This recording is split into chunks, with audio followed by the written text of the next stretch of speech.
Okay, I think we can get started. Brother Stan, would you like to start this session with a word of prayer?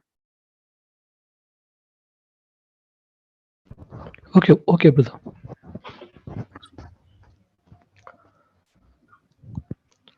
ஜெபம் செய்வோம். மகா உன்னதங்களில் வாசம் செய்கிற எங்கள் அன்பான ஜீவனுள்ள பிதாவே, ஆதியும் அந்தமும் இல்லாத ஏக சக்கராதிபதியே, மகா கிருபையும் அன்பும் நீடிய சாந்தமும் ஞானமும் நிறைந்த எங்கள் ஒரே தகப்பனே, இதோ பிதாவே, அப்பா அந்தகாரத்திலும் இருந்த எங்களுக்கு அப்பா உம்முடைய குமாரன் இயேசு கிறிஸ்துவின் வழியாக அவருடைய மரணத்தின் வழியாக எங்களுக்கு புதுமையான ஒரு வழியை அப்பா நீர் ஏற்படுத்தி கொடுத்து அப்பா இந்த ஒரு வழியிலே அப்பா நாங்கள் நடந்து செல்ல எங்களுக்கு நீங்கள் வெளிச்சத்தை கொடுத்ததுக்காக உமக்கு நன்றிகளும் ஸ்தோத்திரங்களும் எடுத்துக்கொள்கிறேன் அப்பா. அப்பா அது மட்டும் இல்லாமல் பாவிகளாக இருந்த எங்களுக்கு உம்முடைய குமாரன் இயேசு கிறிஸ்துவின் ரத்தத்தின் மூலமாக பாவம் மன்னிப்பை கொடுத்து பிதாவே, அது மட்டும் இல்லாமல் அப்பா இந்த ஒரு வெளிச்சத்துல அப்பா இந்த ஒரு சத்தியத்தை நாங்கள் பெற்றுக்கொள்ள நீர் சேர்ந்த இந்த பெரிதான கிருபைக்காக உமக்கு நன்றி அப்பா. இதோ பிதாவே, இந்த ஒரு நாளிலும் கூட அப்பா இது வாலிபராக இருக்கிற எங்களை அப்பா நீர் ஒன்று கூட்டி உம்முடைய வார்த்தைகளை அப்பா உம்முடைய தூதன் அப்பா எழுதின விஷயங்களை அப்பா நாங்கள் படித்து தியானித்து புரிஞ்சு கொள்ள நீங்கள் கிருபை செய்ததுக்காக உமக்கு நன்றி அப்பா.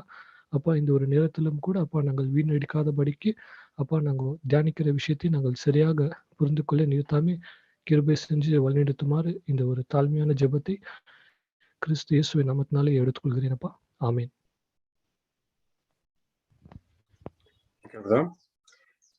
ಕ್ರಿಸ್ತನಲ್ಲಿ ಪ್ರೀತಿಯ ಸಹೋದರ ಸಹೋದರಿಯರ ತಮ್ಮೆಲ್ಲರಿಗೂ ಸಾಯಂಕಾಲದ ವಂದನೆಗಳನ್ನ ತಿಳಿಸ್ತೇನೆ. ಸೊ ನಾವು ಹಲವಾರು ವಾರಗಳಿಂದ ಫಸ್ಟ್ ವಾಲ್ಯೂಮ್ ಅಲ್ಲಿ 3rd ಚಾಪ್ಟರ್ ಸ್ಟಡಿ ಮಾಡ್ತಾ ಇದೀವಿ. The Bible as a divine revolution viewed in the light of reasoning ಅನ್ನೋ ಒಂದು ಟಾಪಿಕ್ ನ ನಾವು ಸ್ಟಡಿ ಮಾಡ್ತಾ ಇದೀವಿ. ಸೊ ಹಾಗಾಗಿ ಅನೇಕ ವಿಚಾರಗಳನ್ನ ನಾವು ಸ್ಟಡಿ ಮಾಡ್ತೀವಿ. ಸೊ ಯಾರಾದ್ರೂ ರೀಕಲೆಕ್ಟ್ ಮಾಡಕ್ಕಾಗತ್ತಾ ಜಸ್ಟ್ ಒಂದು ಹೈಲೈಟ್ಸ್ ಏನನ್ನ ಇಲ್ಲಿವರೆಗೂ ನಾವು ಸ್ಟಡಿ ಮಾಡಿದ್ವಿ ಅನ್ನೋ ತರ?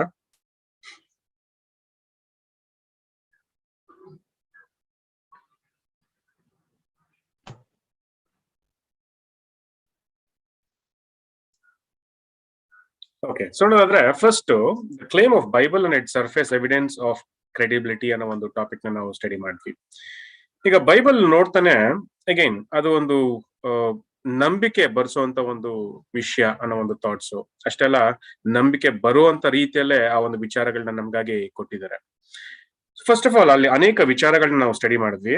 ಅಲ್ಲಿ ನೋಡೋದಾದ್ರೆ ಈಗ ಬೈಬಲ್ ಪ್ರಿಸರ್ವ್ ಮಾಡಿದ್ದಾರೆ, ಅದನ್ನ ಕಾಪಾಡಿದ್ದಾರೆ ಅಲ್ವಾ. ಆಕ್ಚುಲಿ ನೋಡಿದ್ರೆ ಒಂದು 3000 ವರ್ಷ ಅದನ್ನ ಪ್ರಿಸರ್ವ್ ಮಾಡಿದ್ದಾರೆ. ಹಾಗಾಗಿ ಯಾವುದೇ ಒಂದು ಬುಕ್ ಅಷ್ಟು ವರ್ಷ ಅಷ್ಟು 1000 ವರ್ಷ ಉಳಿದಿದೆ ಅಂದ್ರೆ ಅದ್ರಲ್ಲಿ ಏನೋ ಒಂದು ವಿಷಯ ಇರ್ಬೇಕು ಅನ್ನೋ ಒಂದು ಥಾಟ್ ನ ಅಲ್ಲಿ ಹೇಳ್ತಾರೆ ಅಲ್ವಾ. ಏನೋ ಒಂದು ವ್ಯಾಲ್ಯೂಸ್ ಇರ್ಬೇಕು, ಅದ್ರಲ್ಲಿ ವೈಟೇಜ್ ಇರ್ಬೇಕು, ಹಾಗಾಗಿ ಅದು ಉಳ್ಕೊಳ್ಳೋಕೆ ಸಾಧ್ಯ ಅನ್ನೋ ಒಂದು ಥಾಟ್ ನ ಹೇಳ್ತಾರೆ.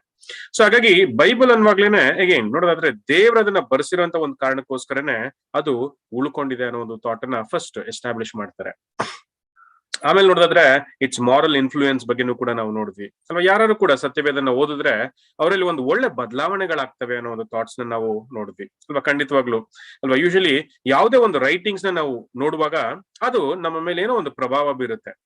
ಹಾಗೆ ಬೈಬಲ್ ನ ಓದುವಾಗ ಅದು ಸ್ಯಾಂಟಿಫೈಯಿಂಗ್ ಎಫೆಕ್ಟ್ ನ ನಮ್ಮಲ್ಲಿ ಕೊಡುತ್ತೆ ಅಲ್ವಾ. ಸ್ಯಾಂಟಿಫೈಯಿಂಗ್ ಎಫೆಕ್ಟ್ ಅನ್ನುವಾಗ ನಮ್ಮಲ್ಲಿ ಒಂದು ಒಳ್ಳೆ ಬದಲಾವಣೆಗಳನ್ನ ತರ್ತಾ ಹೋಗುತ್ತೆ. ಹಾಗಾಗಿ ಅದನ್ನ ಮಾರಲ್ ಇನ್ಫ್ಲೂಯೆನ್ಸ್ ಅಂತಾನು ಕೂಡ ಏನ್ ಮಾಡ್ತಾರೆ ಕರೀತಾರೆ ಅಲ್ವಾ. ಯಾಕೆ ಅದನ್ನ ಮಾರಲ್ ಇನ್ಫ್ಲೂಯೆನ್ಸ್ ಅಂತ ಕರೀತಾರೆ ಅಂತ ನೋಡಿದ್ರೆ ನಮ್ಮ ಮಾರಲ್ ವ್ಯಾಲ್ಯೂಸ್ ಚೆನ್ನಾಗತ್ತೆ ಅಲ್ವಾ.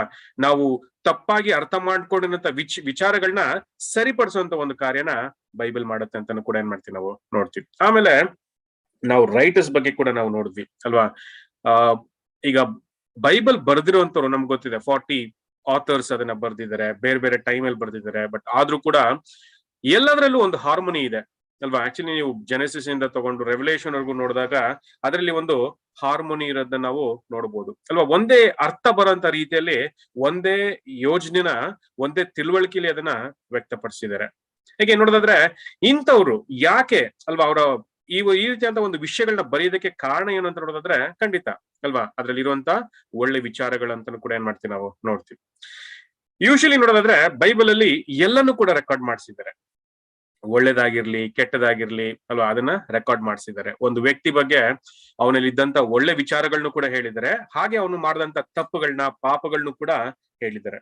ಹೇಗೆ ಇದು ಒಂದು ಪಾಯಿಂಟ್ ಏನಂದ್ರೆ ನಾವ್ ಇದನ್ನ ಬಿಲೀವ್ ಮಾಡ್ಬೋದು ಅನ್ನೋದಕ್ಕೆ ಒಂದು ನಿದರ್ಶನ ಇದು ಅಂತಾನು ಕೂಡ ಏನ್ ಮಾಡ್ತಾರೆ ಹೇಳ್ತಾರೆ. ಯಾಕಂದ್ರೆ ಯೂಶಲಿ ನಾವು ಹಿಸ್ಟ್ರಿನ ನೋಡುವಾಗ ನೀವು ಯಾವುದೇ ಬಯೋಗ್ರಫಿ ತಗೊಂಡು ಓದಿದ್ರು ಅಲ್ವಾ, ಯಾರ ಬಗ್ಗೆನಾದ್ರೂ ಒಂದು ಬುಕ್ ನ ನೀವು ನೋಡಿದ್ರೆ ಅಲ್ಲಿ ಅವರ ಒಳ್ಳೆ ವಿಚಾರಗಳನ್ನ ಮಾತ್ರನೇ ಬರೀತಾರೆ ಹೊರತು ಅವ್ರು ಮಾಡಿದಂತ ತಪ್ಪಿನ ವಿಚಾರಗಳ ಬಗ್ಗೆ ಬರೆಯಲ್ಲ. ಹಾಗಾಗಿ ಅದನ್ನ ತಿದ್ದಿದರೆ ಅನ್ನೋ ಒಂದು ಮಾತನ್ನು ಕೂಡ ಹೇಳ್ತಾರೆ. ಅವರ ತಪ್ಪುಗಳನ್ನ ತಿದ್ದಿ ಬರೀ ಒಳ್ಳೇದನ್ನೇ ಬರೀತಾರ ಅಂತ ಏನ್ ಮಾಡ್ತಾರೆ ಹೇಳ್ತಾರೆ. ಬಟ್ ಬೈಬಲ್ ಆ ರೀತಿಯಾಗಿಲ್ಲ ಅಲ್ವಾ. ಬೈಬಲ್ ಏನಾಗಿದೆ ಅಂದ್ರೆ ಒಬ್ಬ ವ್ಯಕ್ತಿ ಮಾಡಿದಂತ ಒಳ್ಳೆ ಕಾರ್ಯಗಳನ್ನು ರೆಕಾರ್ಡ್ ಮಾಡಿಸಿದ್ದಾರೆ, ಹಾಗೆ ಅವ್ನು ಮಾಡಿದಂತ ಕೆಟ್ಟ ಅಥವಾ ತಪ್ಪುಗಳನ್ನು ಕೂಡ ರೆಕಾರ್ಡ್ ಮಾಡಿಸಿದ್ದಾರೆ. ಹಾಗಾಗಿ ಇದನ್ನ ಸ್ಟ್ರೇಟ್ ಫಾರ್ವರ್ಡ್ ಆಗಿರುವಂತ ಒಂದು ಕಾರಣಕ್ಕೆ ನಾವು ಅದನ್ನ ನಂಬೋದು ಅನ್ನೋ ಒಂದು ಮಾತನ್ನು ಕೂಡ ಹೇಳ್ತಾರೆ.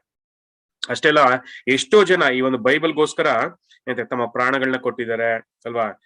ಯಾಕೆ ಆ ರೀತಿಯಾಗಿ ಮಾಡಿದ್ದಾರೆ ಅಂದ್ರೆ ಅದರ ಉದ್ದೇಶ ಸರಿಯಾಗಿರ್ಬೇಕು ಅಲ್ವಾ. ಯಾವಾಗ ಒಂದು ವಿಚಾರದ ಉದ್ದೇಶ ಸರಿಯಾಗಿರುತ್ತೋ ಅವಾಗ ಮಾತ್ರನೇ ಜನರು ಅದಕ್ಕೆ ಪ್ರಾಣನ್ ಬೇಕಾದ್ರೂ ಕೊಡಕ್ಕೆ ರೆಡಿ ಆಗ್ತಾರೆ. ಹಾಗಾಗಿ ಬೈಬಲ್ ಬರ್ದಿರೋಂತ ಉದ್ದೇಶಗಳು ತುಂಬಾ ಬ್ಯೂಟಿಫುಲ್ ಆಗಿದೆ ಅಲ್ವಾ. ಯೂಶಲಿ ಒಂದು ಎಕ್ಸಾಂಪಲ್ ಕೂಡ ಕೊಡ್ತಾರೆ ಅಲ್ವಾ. ಕ್ರೈಸ್ಟ್ ಹೇಳಿದಂತ ವಿಚಾರಗಳನ್ನ ಅಪೋಸಲ್ಸ್ ಎಲ್ಲ ಏನ್ ಮಾಡಿದ್ದಾರೆ, ರೆಕಾರ್ಡ್ ಮಾಡಿದ್ದಾರೆ. ಈಗ ಅಪೋಸಲ್ಸ್ಗೆ ಏನಾದ್ರು ಒಂದು ಸ್ಪೆಷಲ್ ಫೇವರ್ ಆತರ ಸಿಗ್ತಾ ಅಂದ್ರೆ ಖಂಡಿತ ಇಲ್ಲ. ಅವರು ಒಂದು ಕಾಮನ್ ಪೀಪಲ್ ಆಗಿದ್ರು ಅಲ್ವಾ. ಅವರು ಕೂಡ ಅಂತ ತುಂಬಾ ಒಂದು ಪುವರ್ ಬ್ಯಾಕ್ ಗ್ರೌಂಡ್ ಇಂದ ಬಂದಿದ್ರು. ಬಟ್ ಆದ್ರೆ ಯಾಕೆ ಅವರು ಯೇಸು ಕ್ರಿಸ್ತರ ವಿಚಾರಗಳನ್ನ ಬರೆಯೋದಕ್ಕಾಗ್ಲಿ ಪ್ರಚಾರ ಮಾಡೋದಕ್ಕಾಗ್ಲಿ ತಮ್ಮ ಪ್ರಾಣಗಳನ್ನೇ ಕೊಟ್ರು ಅಂತ ನೋಡೋದಾದ್ರೆ ಯೇಸು ಕ್ರಿಸ್ತರಲ್ಲಿ ಇದ್ದಂತ ಒಂದು ಗುಣಲಕ್ಷಣಗಳು, ಒಂದು ಮ್ಯಾನರಿಸಮ್ ಅಲ್ವಾ, ಆ ಒಂದು ವಿಚಾರಗಳಿಗೆ ಖಂಡಿತ ಅವರ ಪ್ರಾಣನು ಲೆಕ್ಕಿಸದೆ ಆ ಒಂದು ವಿಚಾರಗಳನ್ನ ನಮ್ಗೆ ಬರ್ದಿದ್ದಾರೆ. ಅದನ್ನ ಮೋಟಿವ್ಸ್ ಆಫ್ ದ ರೈಟರ್ಸ್ ಅಂತಾನು ಕೂಡ ಏನ್ ಮಾಡ್ತಾರೆ ಹೇಳ್ತಾರೆ. ಅಂದ್ರೆ ಒಂದು ಒಳ್ಳೆ ಉದ್ದೇಶಕ್ಕೋಸ್ಕರ ಜನ ಏನ್ ಬೇಕಾದ್ರೂ ಮಾಡ್ತಾರೆ ಅನ್ನೋ ಒಂದು ಥಾಟ್. ಇನ್ನು ಹೆಚ್ಚಾಗಿ ಇಲ್ಲಿ ಸತ್ಯವೇದ ಅನ್ನುವಾಗ ದೇವ್ರು ನಮ್ಗೆ ಆ ಒಂದು ವಿಚಾರಗಳನ್ನ ತಿಳಿಸಿರೋದ್ರಿಂದ ಅದನ್ನ ಕಾಪಾಡೋದಕ್ಕೆ ಸಂರಕ್ಷಣೆ ಮಾಡೋದಕ್ಕೆ ಜನ ಏನ್ ಬೇಕಾದ್ರೂ ಮಾಡ್ತಾರೆ ಅನ್ನೋ ಒಂದು ಥಾಟ್. ಹಾಗಾಗಿ ಬೈಬಲ್ ಅನ್ನೋದು ದೇವ್ರೆ ನಮ್ಗೆ ಕೊಟ್ಟಿದ್ದಾರೆ ಅನ್ನೋ ಒಂದು ಥಾಟ್ಸ್ ನ ನಮ್ಗೆ ಅಲ್ಲಿ ಕೊಡ್ತಾ ಹೋಗ್ತಾರೆ. General characters of the writing ಅನ್ನುವಾಗ ಖಂಡಿತ ಒಳ್ಳೇದು ಬರ್ದಿದ್ದಾರೆ, ಕೆಟ್ಟದ್ದು ಬರ್ದಿದ್ದಾರೆ, ಎಲ್ಲಾನು ಕೂಡ ರೆಕಾರ್ಡ್ ಮಾಡಿದ್ದಾರೆ ಅನ್ನೋ ಒಂದು ಮಾತನ್ನು ಕೂಡ ನಾವು ನೋಡ್ತೀವಿ. ಇಷ್ಟು ವಿಚಾರಗಳನ್ನ ನಾವು ನೋಡಿದ್ವಿ. ಇವತ್ತು ನಾವು ಕಂಟಿನ್ಯೂ ಮಾಡ್ತಾ ಹೋಗೋಣ. ನಾನೇನ್ ಮಾಡ್ತೀನಿ ಅಂದ್ರೆ ಕೆಲವೊಂದು ಪ್ಯಾಸೇಜಸ್ ನ ಸ್ಕಿಪ್ ಮಾಡ್ತಾ ಹೋಗ್ತೀನಿ. ಏನಕ್ಕೆ ತುಂಬಾ ಡೀಟೇಲ್ಸ್ ಆಗ್ಬಿಡುತ್ತೆ, ತುಂಬಾ ಕನ್ಫ್ಯೂಷನ್ ಆಗ್ಬಿಡುತ್ತೆ. ಅದಕ್ಕೆ ಕೆಲವೊಂದು ಪ್ಯಾರಾಗ್ರಾಫ್ ನ ಸ್ಕಿಪ್ ಮಾಡ್ತಾ ಇದ್ದೀನಿ. ಅಕಸ್ಮಾತ್ ನಿಮ್ಗೆ ಆ ಒಂದು ಪ್ಯಾರಾಗ್ರಾಫ್ ಎಕ್ಸ್ಪ್ಲನೇಷನ್ಸ್ ಬೇಕಾದ್ರೆ we can always discuss that. Second, last week ನಾವು ನೋಡೋದಾದ್ರೆ ದ ಬುಕ್ ಆಫ್ ಮೋಸಸ್ ಬಗ್ಗೆ ನಾವು ಪ್ರಾರಂಭ ಮಾಡಿದ್ವಿ. ಇವತ್ತು ಕೂಡ ನಾವು ಕಂಟಿನ್ಯೂ ಮಾಡೋಣ.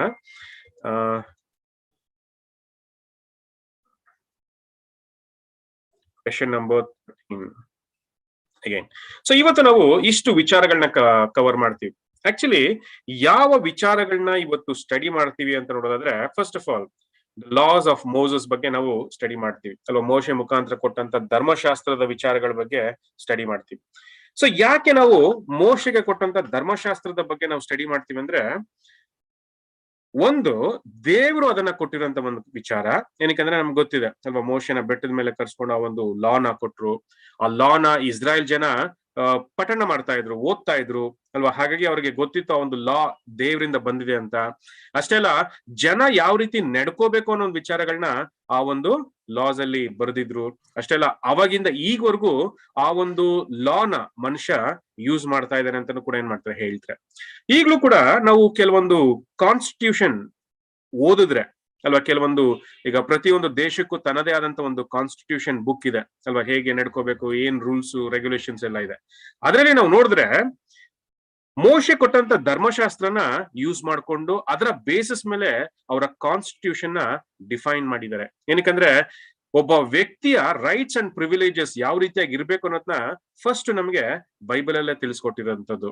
ಹಾಗಾಗಿ ಅದ್ರ ಮುಖಾಂತರ ಅನೇಕ ದೇಶದ ಒಂದು ಕಾನ್ಸ್ಟಿಟ್ಯೂಷನ್ ನ ಎಸ್ಟಾಬ್ಲಿಷ್ ಮಾಡಿದ್ದಾರೆ ಅಲ್ವಾ. ಯೂಶಲಿ ಕಾನ್ಸ್ಟಿಟ್ಯೂಷನ್ ಅನ್ನುವಾಗ it talks about the rights and liberties of man ಅಂತಾನು ಕೂಡ ಏನ್ ಮಾಡ್ತೀವಿ ನಾವು ನೋಡ್ತೀವಿ. ಹಾಗಾಗಿ ಆ ಮೋಶೆಯ ಧರ್ಮಶಾಸ್ತ್ರದಿಂದ ಆ ಒಂದು ವಿಚಾರಗಳನ್ನ ತಗೊಂಡಿದ್ದಾರೆ ಅನ್ನೋ ಒಂದು ಥಾಟ್ ಅನ್ನು ಕೂಡ ಹೇಳ್ತಾರೆ.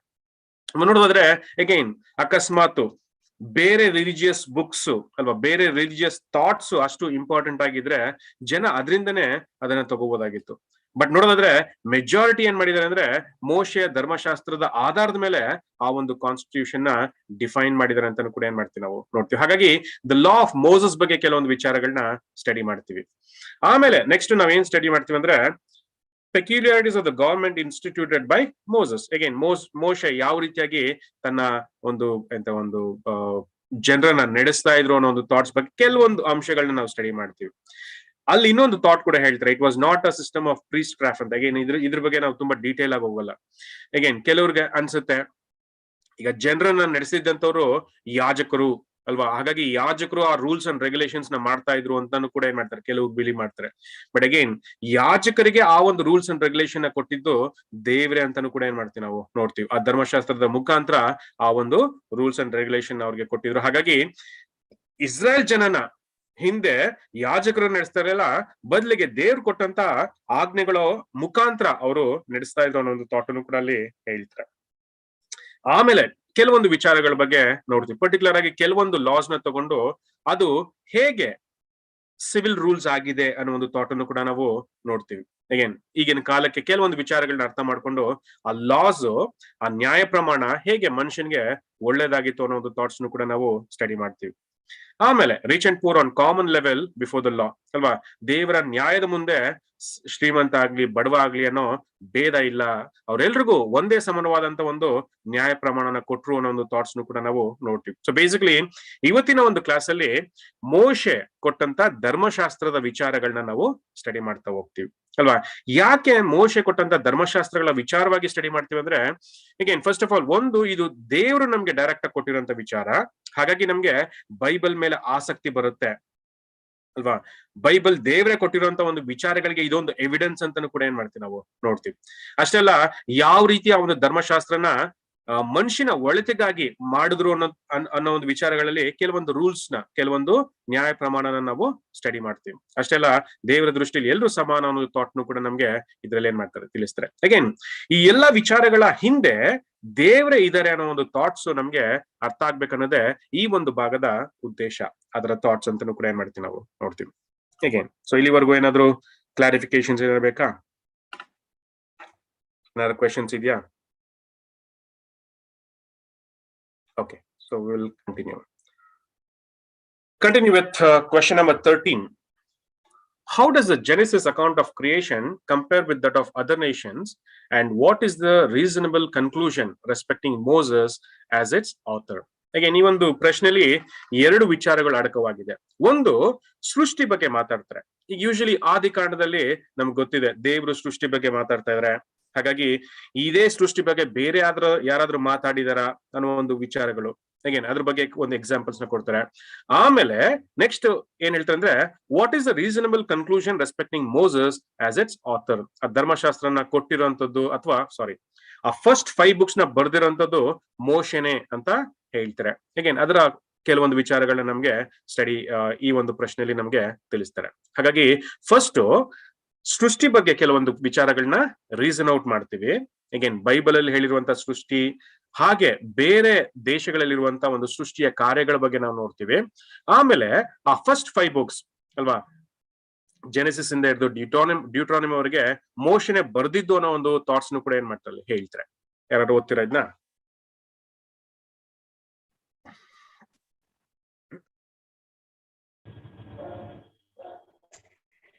These writings of Moses contain the only credible history extant of the epoch which it transverses. Chinese history affects to begin at creation, telling how God went out on the water in a skiff and taking in his hand a lump of earth, cast it into the water. That lump of earth, it claims, became this world, etc. But the entire story is so devoid of reason that the merest child of intelligence would not be deceived by it. On the contrary, the account given in Genesis starts with the reasonable assumption that a God, a creator, an intelligent first cause already existed. It treats not of God's having a beginning, but of his works and of its beginning and its systematic, orderly progress. Okay, In the beginning... Fine, sister. I think we'll explain this and then we can continue. Again, first ಇಲ್ಲಿ ಸೃಷ್ಟಿ ಬಗ್ಗೆ ಮಾತಾಡ್ತಾರೆ ಅಲ್ವಾ. ಈಗ ಸೃಷ್ಟಿ Bible ಅಲ್ಲಿ ಆ ಒಂದು ಸೃಷ್ಟಿ ಕಾರ್ಯದ ಬಗ್ಗೆ ಏನ್ ಹೇಳ್ತಾರೆ, ಯಾರು ಹೇಳ್ತೀರಾ? ಜೆನೆಸಿಸ್ ಫಸ್ಟ್ ಚಾಪ್ಟರ್ ಅಲ್ಲಿ ಏನ್ ವಿಚಾರಗಳನ್ನ ಹೇಳ್ತಾರೆ, ಜೆನೆಸಿಸ್ ಅಲ್ಲಿ ಸೃಷ್ಟಿ ಬಗ್ಗೆ ಏನ್ ಮಾತಾಡ್ತಾರೆ, ಕ್ರಿಯೇಷನ್ ಬಗ್ಗೆ ಏನ್ ಮಾತಾಡ್ತಾರೆ, ಏನಾರ ಐಡಿಯಾ ಇದೆಯಾ ನಿಮ್ಗೆ?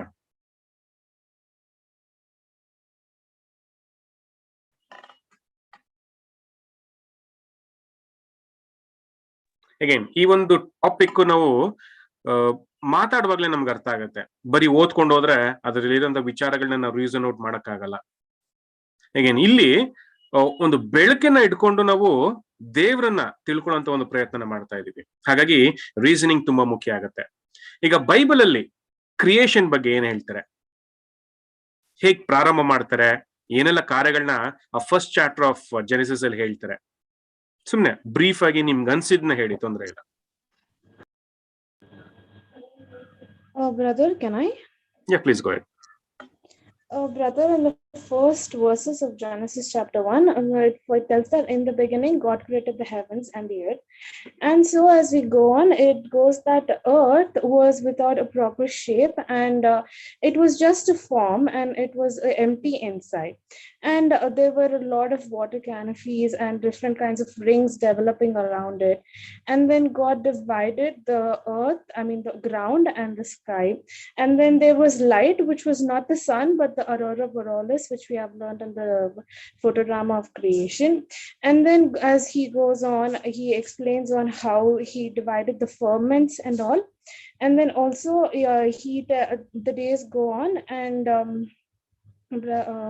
he tells the creation of the plants and animals. First, the plants get created, and there was a heavy laden carbon in the atmosphere. After that, as goes on, as things the rings, the water canopies kept falling on, the coals that we use now were created, and then the carbon, which was very heavy in the atmosphere, it came to a proper state. There were heavy animals, big animals, they kept on reducing, and then at the end, God created Adam. Wonderful, very nice. ಈಗ ನೋಡೋದಾದ್ರೆ Genesis account ಅಲ್ಲಿ ಇರುವಂತ ಸೃಷ್ಟಿ ಹೇಗಿದೆ ಅಂತ ನೋಡೋದಾದ್ರೆ, first of all ಅಲ್ಲಿ ಪ್ರಾರಂಭ ಮಾಡುವಾಗ್ಲೇ ಹೇಳ್ತಾರೆ, ಆದಿಯಲ್ಲಿ ದೇವರು ಆಕಾಶವನ್ನ ಭೂಮಿಯನ್ನ ಉಂಟು ಮಾಡಿದ್ರು ಅನ್ನೋ ಮಾತನ್ನ ಹೇಳ್ತಾರೆ. ಸೊ ಇಲ್ಲಿ ಒಂದು ವಿಚಾರ ನಾವು ಗಮನಿಸ್ಬೇಕು, ಏನಂತ ನೋಡೋದಾದ್ರೆ ಇಲ್ಲಿ ದೇವರ ಸೃಷ್ಟಿ ಬಗ್ಗೆ ಏನು ಹೇಳಿಲ್ಲ, ಬದಲಿಗೆ ಭೂಮಿಯ ಸೃಷ್ಟಿ ಬಗ್ಗೆ ಮಾತಾಡಿದ್ದಾರೆ ಅಲ್ವಾ. ನೋಡೋದಾದ್ರೆ ಈ ಒಂದು ವಿಚಾರ ಬಹಳನೇ ಮುಖ್ಯವಾಗುತ್ತೆ. ಇಲ್ಲಿ ದೇವರು ಹೇಗೆ ಬಂದ್ರು ಅನ್ನೋದಕ್ಕಿಂತ ಭೂಮಿ ಹೇಗ್ ಬಂತು ಅನ್ನೋ ಒಂದು ಥಾಟ್ ಅನ್ನ ಹೇಳ್ತಾರೆ. ಅಗೇನ್ ಯಾಕೆ ಒಂದು ಪಾಯಿಂಟ್ ಇಂಪಾರ್ಟೆಂಟ್ ಆಗುತ್ತೆ ಅಂತ ನೋಡೋದಾದ್ರೆ, ಯಾರು ಭೂಮಿನ ಕ್ರಿಯೇಟ್ ಮಾಡಿದ್ರೋ ಅವ್ರು ಮಾತ್ರನೇ ಈ ರೀತಿಯಾಗಿ ಬರೆಯೋದಕ್ಕೆ ಸಾಧ್ಯ ಆಗತ್ತೆ ಅಲ್ವಾ. ಯೂಶಲಿ ನನ್ ಬಗ್ಗೆ ನಾನೇನ ಬರೆಯುವಾಗ ನಾನ್ ಏನ್ ಕಾರ್ಯಗಳನ್ನ ಮಾಡಿದೀನಿ ಅದನ್ನ ಬರಿತಾ ಹೋಗ್ತೀನಿ ಹೊರತು ನನ್ನನ್ನ ನಾನು ಡಿಫೈನ್ ಮಾಡ್ಕೊಳಕ್ ಹೋಗಲ್ಲ ಅಲ್ವಾ. ನಾನು ಇಷ್ಟ ಹೈಟ್ ಇದೀನಿ, ಈ ಕಲರ್ ಇದೀನಿ, ಈ ರೀತಿಯಾಗಿದ್ದೀನಿ, ಇಲ್ಲಿಂದ ಬಂದೆ ಅನ್ನೋದಕ್ಕಿಂತ ನಾನು ಏನ್ ಕಾರ್ಯಗಳನ್ನ ಮಾಡಿದೀನಿ ಅದನ್ನ ಡಿಫೈನ್ ಮಾಡ್ತಾ ಹೋಗ್ತಾರೆ. ಹೇಗೆ ನೋಡೋದಾದ್ರೆ ಇಲ್ಲಿ ನಮಗೆ ಒಂದು ವಿಷಯಗಳನ್ನ ತಿಳಿಸ್ತಾರೆ. ಮುಖ್ಯವಾಗಿ ನೋಡೋದಾದ್ರೆ ಭೂಮಿನ ಹೇಗೆ ಕ್ರಿಯೇಟ್ ಮಾಡಿದ್ರು ಅನ್ನೋ ವಿಚಾರಗಳನ್ನ ತಿಳಿಸ್ತಾ ಹೋಗ್ತಾರೆ. ಅಷ್ಟೇ ಅಲ್ಲ, ಇಲ್ಲಿ ಸ್ಟೆಪ್ ಬೈ ಸ್ಟೆಪ್ ಪ್ರಾಸೆಸ್ ಇದೆ. ಫಸ್ಟ್ ಹೇಳ್ತಾರೆ ಭೂಮಿ it was void and without form ಅಂತಾನು ಕೂಡ ಏನ್ ಮಾಡ್ತಾರೆ ಹೇಳ್ತಾರೆ ಅಲ್ವಾ. ಖಂಡಿತವಾಗ್ಲು ಯಾವುದೇ ಒಂದು ವಸ್ತು ಅದು ಒಂದು ಒಳ್ಳೆ ಸ್ಥಿತಿಗೆ ಬರ್ಬೇಕಂದ್ರೆ ಆ ಸ್ಥಿತಿಗೆ ಮುಂಚೆ ಅದು ಒಂದು ಹದಗೆಟ್ಟಿರುತ್ತೆ, ಒಂದು ಕ್ರಮ ಇಲ್ದಿರಂತಾನೆ ಇರುತ್ತೆ. ಹಾಗೆ ಭೂಮಿ ಕ್ರಮ ಇಲ್ದಿರ ಬರಿದಾಗಿಯೂ ಇತ್ತು ಅನ್ನೋ ಮಾತನ್ನ ಹೇಳ್ತಾರೆ. ಆಮೇಲೆ ದೇವರು ಹಂತ ಹಂತವಾಗಿ ಆ ಒಂದು ಭೂಮಿನ ಕ್ರಮಪಡಿಸಿದ್ರು ಅನ್ನೋ ಥಾಟ್ ಅನ್ನ ಹೇಳ್ತಾರೆ ಅಲ್ವಾ. ಫಸ್ಟ್ ಬೆಳಕನ್ನ ಕೊಟ್ರು, ಅಗೇನ್ ಬೆಳಕನ್ನ ಉಂಟು ಮಾಡಿದ್ರು ಅನ್ನೋದಕ್ಕಿಂತ ಬೆಳಕನ್ನ ಕೊಟ್ರು. ಈಗಾಗ್ಲೇ ಬೆಳಕು ಇತ್ತು ಅಲ್ವಾ. ಹಾಗಾಗಿ ಅದು ಒಂದು ರೈಟ್ ಟೆಂಪರೇಚರ್ ಬರುವಂತ ರೀತಿಯಲ್ಲಿ ಆ ಭೂಮಿನ ಪೊಸಿಷನ್ ಮಾಡಿದ್ರು ಅಂತಾನು ಕೂಡ ಏನ್ ಮಾಡ್ತೀವಿ ನಾವು ನೋಡ್ತೀವಿ. ಅಗೇನ್ ಬೆಳಕ್ ಬಂತು. ಈಗ ನೋಡೋದಾದ್ರೆ ಭೂಮಿ ಎಂತ ಹೇಳಿ ಅದು it was without form and void ಅಂತಾನು ಕೂಡ ಏನ್ ಮಾಡ್ತೀವಿ ನಾವು ನೋಡ್ತೀವಿ. ಅದನ್ನ ಇನ್ನೂ ಪರ್ಟಿಕ್ಯುಲರ್ ಆಗಿ ಹೇಳ್ತಾರೆ ಕಾರ್ಬನ್ ಅಲ್ವಾ ತುಂಬಾ ಜಾಸ್ತಿ ಇತ್ತು ಅನ್ನೋ ಒಂದು ಥಾಟ್ ಅನ್ನ ಹೇಳ್ತಾರೆ. ಆವಾಗ ಏನ್ ಮಾಡಿದ್ರು ಅಂದ್ರೆ ವೆಜಿಟೇಷನ್ಸ್ ಅಲ್ವಾ, ಮರಗಳನ್ನ ಬೆಳೆಸಿದ್ರು ಅನ್ನೋ ಒಂದು ಥಾಟ್ ಅನ್ನ ಹೇಳ್ತಾರೆ. ಯೂಶಲಿ ಆ ಮರಗಳು ಏನ್ ಮಾಡ್ತು ಅಂದ್ರೆ ಈ ಕಾರ್ಬನ್ ನ ಅಬ್ಸರ್ವ್ ಮಾಡ್ತು. ಈಗ್ಲೂ ಅಷ್ಟೇ ನಮ್ಮ ಮರಗಳು ನಮ್ಗೆ ಗೊತ್ತಿದೆ ಅಲ್ವಾ, ಕಾರ್ಬನ್ ಡೈಆಕ್ಸೈಡ್ ನ ಅಬ್ಸರ್ವ್ ಮಾಡ್ಕೊಂಡು ಆಕ್ಸಿಜನ್ ಏನ್ ಮಾಡುತ್ತೆ ಕೊಡುತ್ತೆ. ಹಾಗಾಗಿ ಆ ಒಂದು ಭೂಮಿ without form and void and dark ಆಗಿರುವಂತ ಒಂದು ಪರಿಸ್ಥಿತಿಲಿ ಬೆಳಕ್ ಬಂತು. ಈ ಮರಗಳು ಆ ಕಾರ್ಬನ್ ಡೆಪಾಸಿಟ್ಸ್ ನ ಅಬ್ಸರ್ವ್ ಮಾಡ್ತು, ಅಟ್ಮಾಸ್ಫಿಯರ್ ಕ್ಲಿಯರ್ ಆಯ್ತು ಅಲ್ವಾ. ಆಮೇಲೆ ಪ್ರಾಣಿಗಳು ಉಂಟು ಮಾಡೋದಕ್ಕೆ ರೆಡಿ ಆಯ್ತು. ಏನಕ್ಕಂದ್ರೆ ಪ್ರಾಣಿಗಳಿಗೆ ಮುಖ್ಯವಾಗಿ ಬಿಸಿಲು ಬೇಕಾಗತ್ತೆ, ಗಾಳಿ ಬೇಕಾಗತ್ತೆ, ನೀರ್ ಬೇಕಾಗತ್ತೆ. ಇದನ್ನೆಲ್ಲ ಮಾಡಾದ್ಮೇಲೆ ಆ ಪ್ರಾಣಿಗಳನ್ನ ಸೃಷ್ಟಿ ಮಾಡಿದ್ರು, ಆಮೇಲೆ ಮನುಷ್ಯನ ಸೃಷ್ಟಿ ಮಾಡಿದ್ರು ಅನ್ನೋ ಥಾಟ್ ನ ಹೇಳ್ತಾರೆ. ಅಗೇನ್ ಫೋಟೋಡ್ರಾಮದಲ್ಲಿ ಇದನ್ನ ಇನ್ನು ಡೀಟೇಲ್ ಆಗಿ ನಾವು ನೋಡಿದೀವಿ. ಸೊ ಇಲ್ಲಿ ದೇವರು ಯಾವ ರೀತಿಯಾಗಿ ಸ್ಟೆಪ್ ಬೈ ಸ್ಟೆಪ್ ಅಲ್ಲಿ ಆ ಒಂದು ಕ್ರಿಯೇಷನ್ ನ ಮಾಡಿದ್ರು ಅಂತಾನು ಕೂಡ ಏನ್ ಮಾಡ್ತಾರೆ ಹೇಳ್ತಾರೆ ಅಲ್ವಾ. ಅಫ್ಕೋರ್ಸ್ ಇದನ್ನೆಲ್ಲ ಒಂದೇ ದಿನದಲ್ಲಿ ಮಾಡಿದ್ರ ಅಂದ್ರೆ ಖಂಡಿತ ಇಲ್ಲ. ಆ 6 days ಅಲ್ಲಿ ಮಾಡಿದ್ರ ಅಂದ್ರೆ ಖಂಡಿತ ಇಲ್ಲ. ಆ ಡೇಸ್ ಬದಲು ಅದನ್ನ 6 epochs ಅಂತ ಏನ್ ಮಾಡ್ತಾರೆ ಕರೀತಾರೆ. ಎಪೋಕ್ಸ್ ಅಂದ್ರೆ ಪೀರಿಯಡ್ ಅಂತಾನು ಕೂಡ ಏನ್ ಮಾಡ್ತಾರೆ ಕರೀತಾರೆ. ಹಾಗಾಗಿ ಆ ಒಂದು ಟೈಮ್ ಫ್ರೇಮ್ ಅಲ್ಲಿ ದೇವರು ಇದನ್ನ ಹಂತ ಹಂತವಾಗಿ ಮಾಡಿದ್ರು ಅನ್ನೋ ಒಂದು ವಿಚಾರನ ಜೆನಿಸಿಸ್ ಅಲ್ಲಿ ನಮ್ಗೆ ಕೊಡ್ತಾರೆ. ಹಾಗಾಗಿ ಭೂಮಿಯ ಸೃಷ್ಟಿ ಈ ರೀತಿಯಾಗಿ ಆಯ್ತು ಅಂತ ಏನ್ ಮಾಡ್ತಾರೆ ಹೇಳ್ತಾರೆ. ಅದೇ ಸಮಯದಲ್ಲಿ ನಾವು ಬೇರೆ ಬುಕ್ಸ್ ನಾವು ರೆಫರ್ ಮಾಡುವಾಗ, ಫಾರ್ ಎಕ್ಸಾಂಪಲ್ ಇಲ್ಲಿ ಚೈನೀಸ್ ಹಿಸ್ಟ್ರಿ ಬಗ್ಗೆ ಹೇಳ್ತಾ ಹೋಗ್ತಾರೆ. ಹೇಗೆ ಚೈನೀಸ್ ಹಿಸ್ಟ್ರಿ ಏನಾಯ್ತು ಅಂತ ನೋಡೋದಾದ್ರೆ, ಅಲ್ಲಿ ದೇವರು ನದಿ ಮೇಲೆ ಒಂದು ಬೋಟಲ್ಲಿ ಹೋಗ್ತಾ ಇದ್ರು ಅಲ್ವಾ. ಬೋಟಲ್ಲಿ ಹೋಗುವಾಗ ಅವ್ರ ಕೈಲಿ ಮಣ್ಣಿತ್ತು. ಆ ಮಣ್ಣನ್ನ ನೀರಿಗೆ ಎಸ್ದಾಗ ಅದು ಭೂಮಿ ಆಯ್ತು ಅನ್ನೋ ಮಾತನ್ನು ಕೂಡ ಹೇಳ್ತಾರೆ. ಅಲ್ಲ ಖಂಡಿತವಾಗ್ಲು ಅದನ್ನ ನಾವು ಅರ್ಥ ಮಾಡ್ಕೊಳಕ್ ಸಾಧ್ಯ ಇಲ್ಲ ಅಲ್ವಾ. ದೇವರು ಬೋಟಲ್ಲಿ ಹೋಗ್ತಾ ಇದ್ರು, ಅವ್ರ ಕೈಯಲ್ಲಿ ಮಣ್ಣಿತ್ತು, ಆ ಮಣ್ಣನ್ನ ಭೂಮಿಗೆ ನೀರ್ಗೆ ಎಸಿದ ತಕ್ಷಣ ಅದು ಭೂಮಿ ಆಯ್ತು ಅಲ್ವಾ. ಆಕ್ಚುಲಿ ಯಾವುದೇ ಒಂದು ರೀಸನ್ ಮಾಡುವಂತ ವ್ಯಕ್ತಿಗೆ ಅದು ಖಂಡಿತ ಸ್ಯಾಟಿಸ್ಫೈಯಿಂಗ್ ಆನ್ಸರ್ ಆಗಲ್ಲ ಅಂತಾನು ಕೂಡ ಏನ್ ಮಾಡ್ತೀವಿ ನಾವು ನೋಡ್ತೀವಿ. ಹಾಗೆ ನೋಡೋದಾದ್ರೆ ಬೈಬಲ್ ಮಾತ್ರ ಈ ರೀತಿ ಅಂತ ಒಂದು ಕ್ರಮದ ಬಗ್ಗೆ ಹೇಳುತ್ತೆ. ಹಾಗೆ ಇನ್ನೊಂದು ಕ್ವೆಶನ್, ನೀವು ಯಾವ್ದಾದ್ರೂ ರಿಲಿಜಿಯಸ್ ಬುಕ್ಸ್ ಅಲ್ಲಿ ಈ ಒಂದು ಕ್ರಿಯೇಷನ್ ಬಗ್ಗೆ ಓದಿದ್ದೀರಾ? ಬೇರೆ ಯಾವ್ದಾದ್ರು ರಿಲಿಜಿಯಸ್ ಬುಕ್ಸ್ ಅಲ್ಲಿ ಕ್ರಿಯೇಷನ್ ಬಗ್ಗೆ ಯಾರು ಬರ್ದಿದ್ದಾರಾ? ಅಗೇನ್ ಅನೇಕ ಒಳ್ಳೆ ವಿಚಾರಗಳನ್ನ ಬರೆದಿರ್ಬೋದು, ಬಟ್ ಆದ್ರೆ ಕ್ರಿಯೇಷನ್ ಬಗ್ಗೆ ನೀವೆಲ್ಲಾರು ಓದಿದ್ದೀರಾ?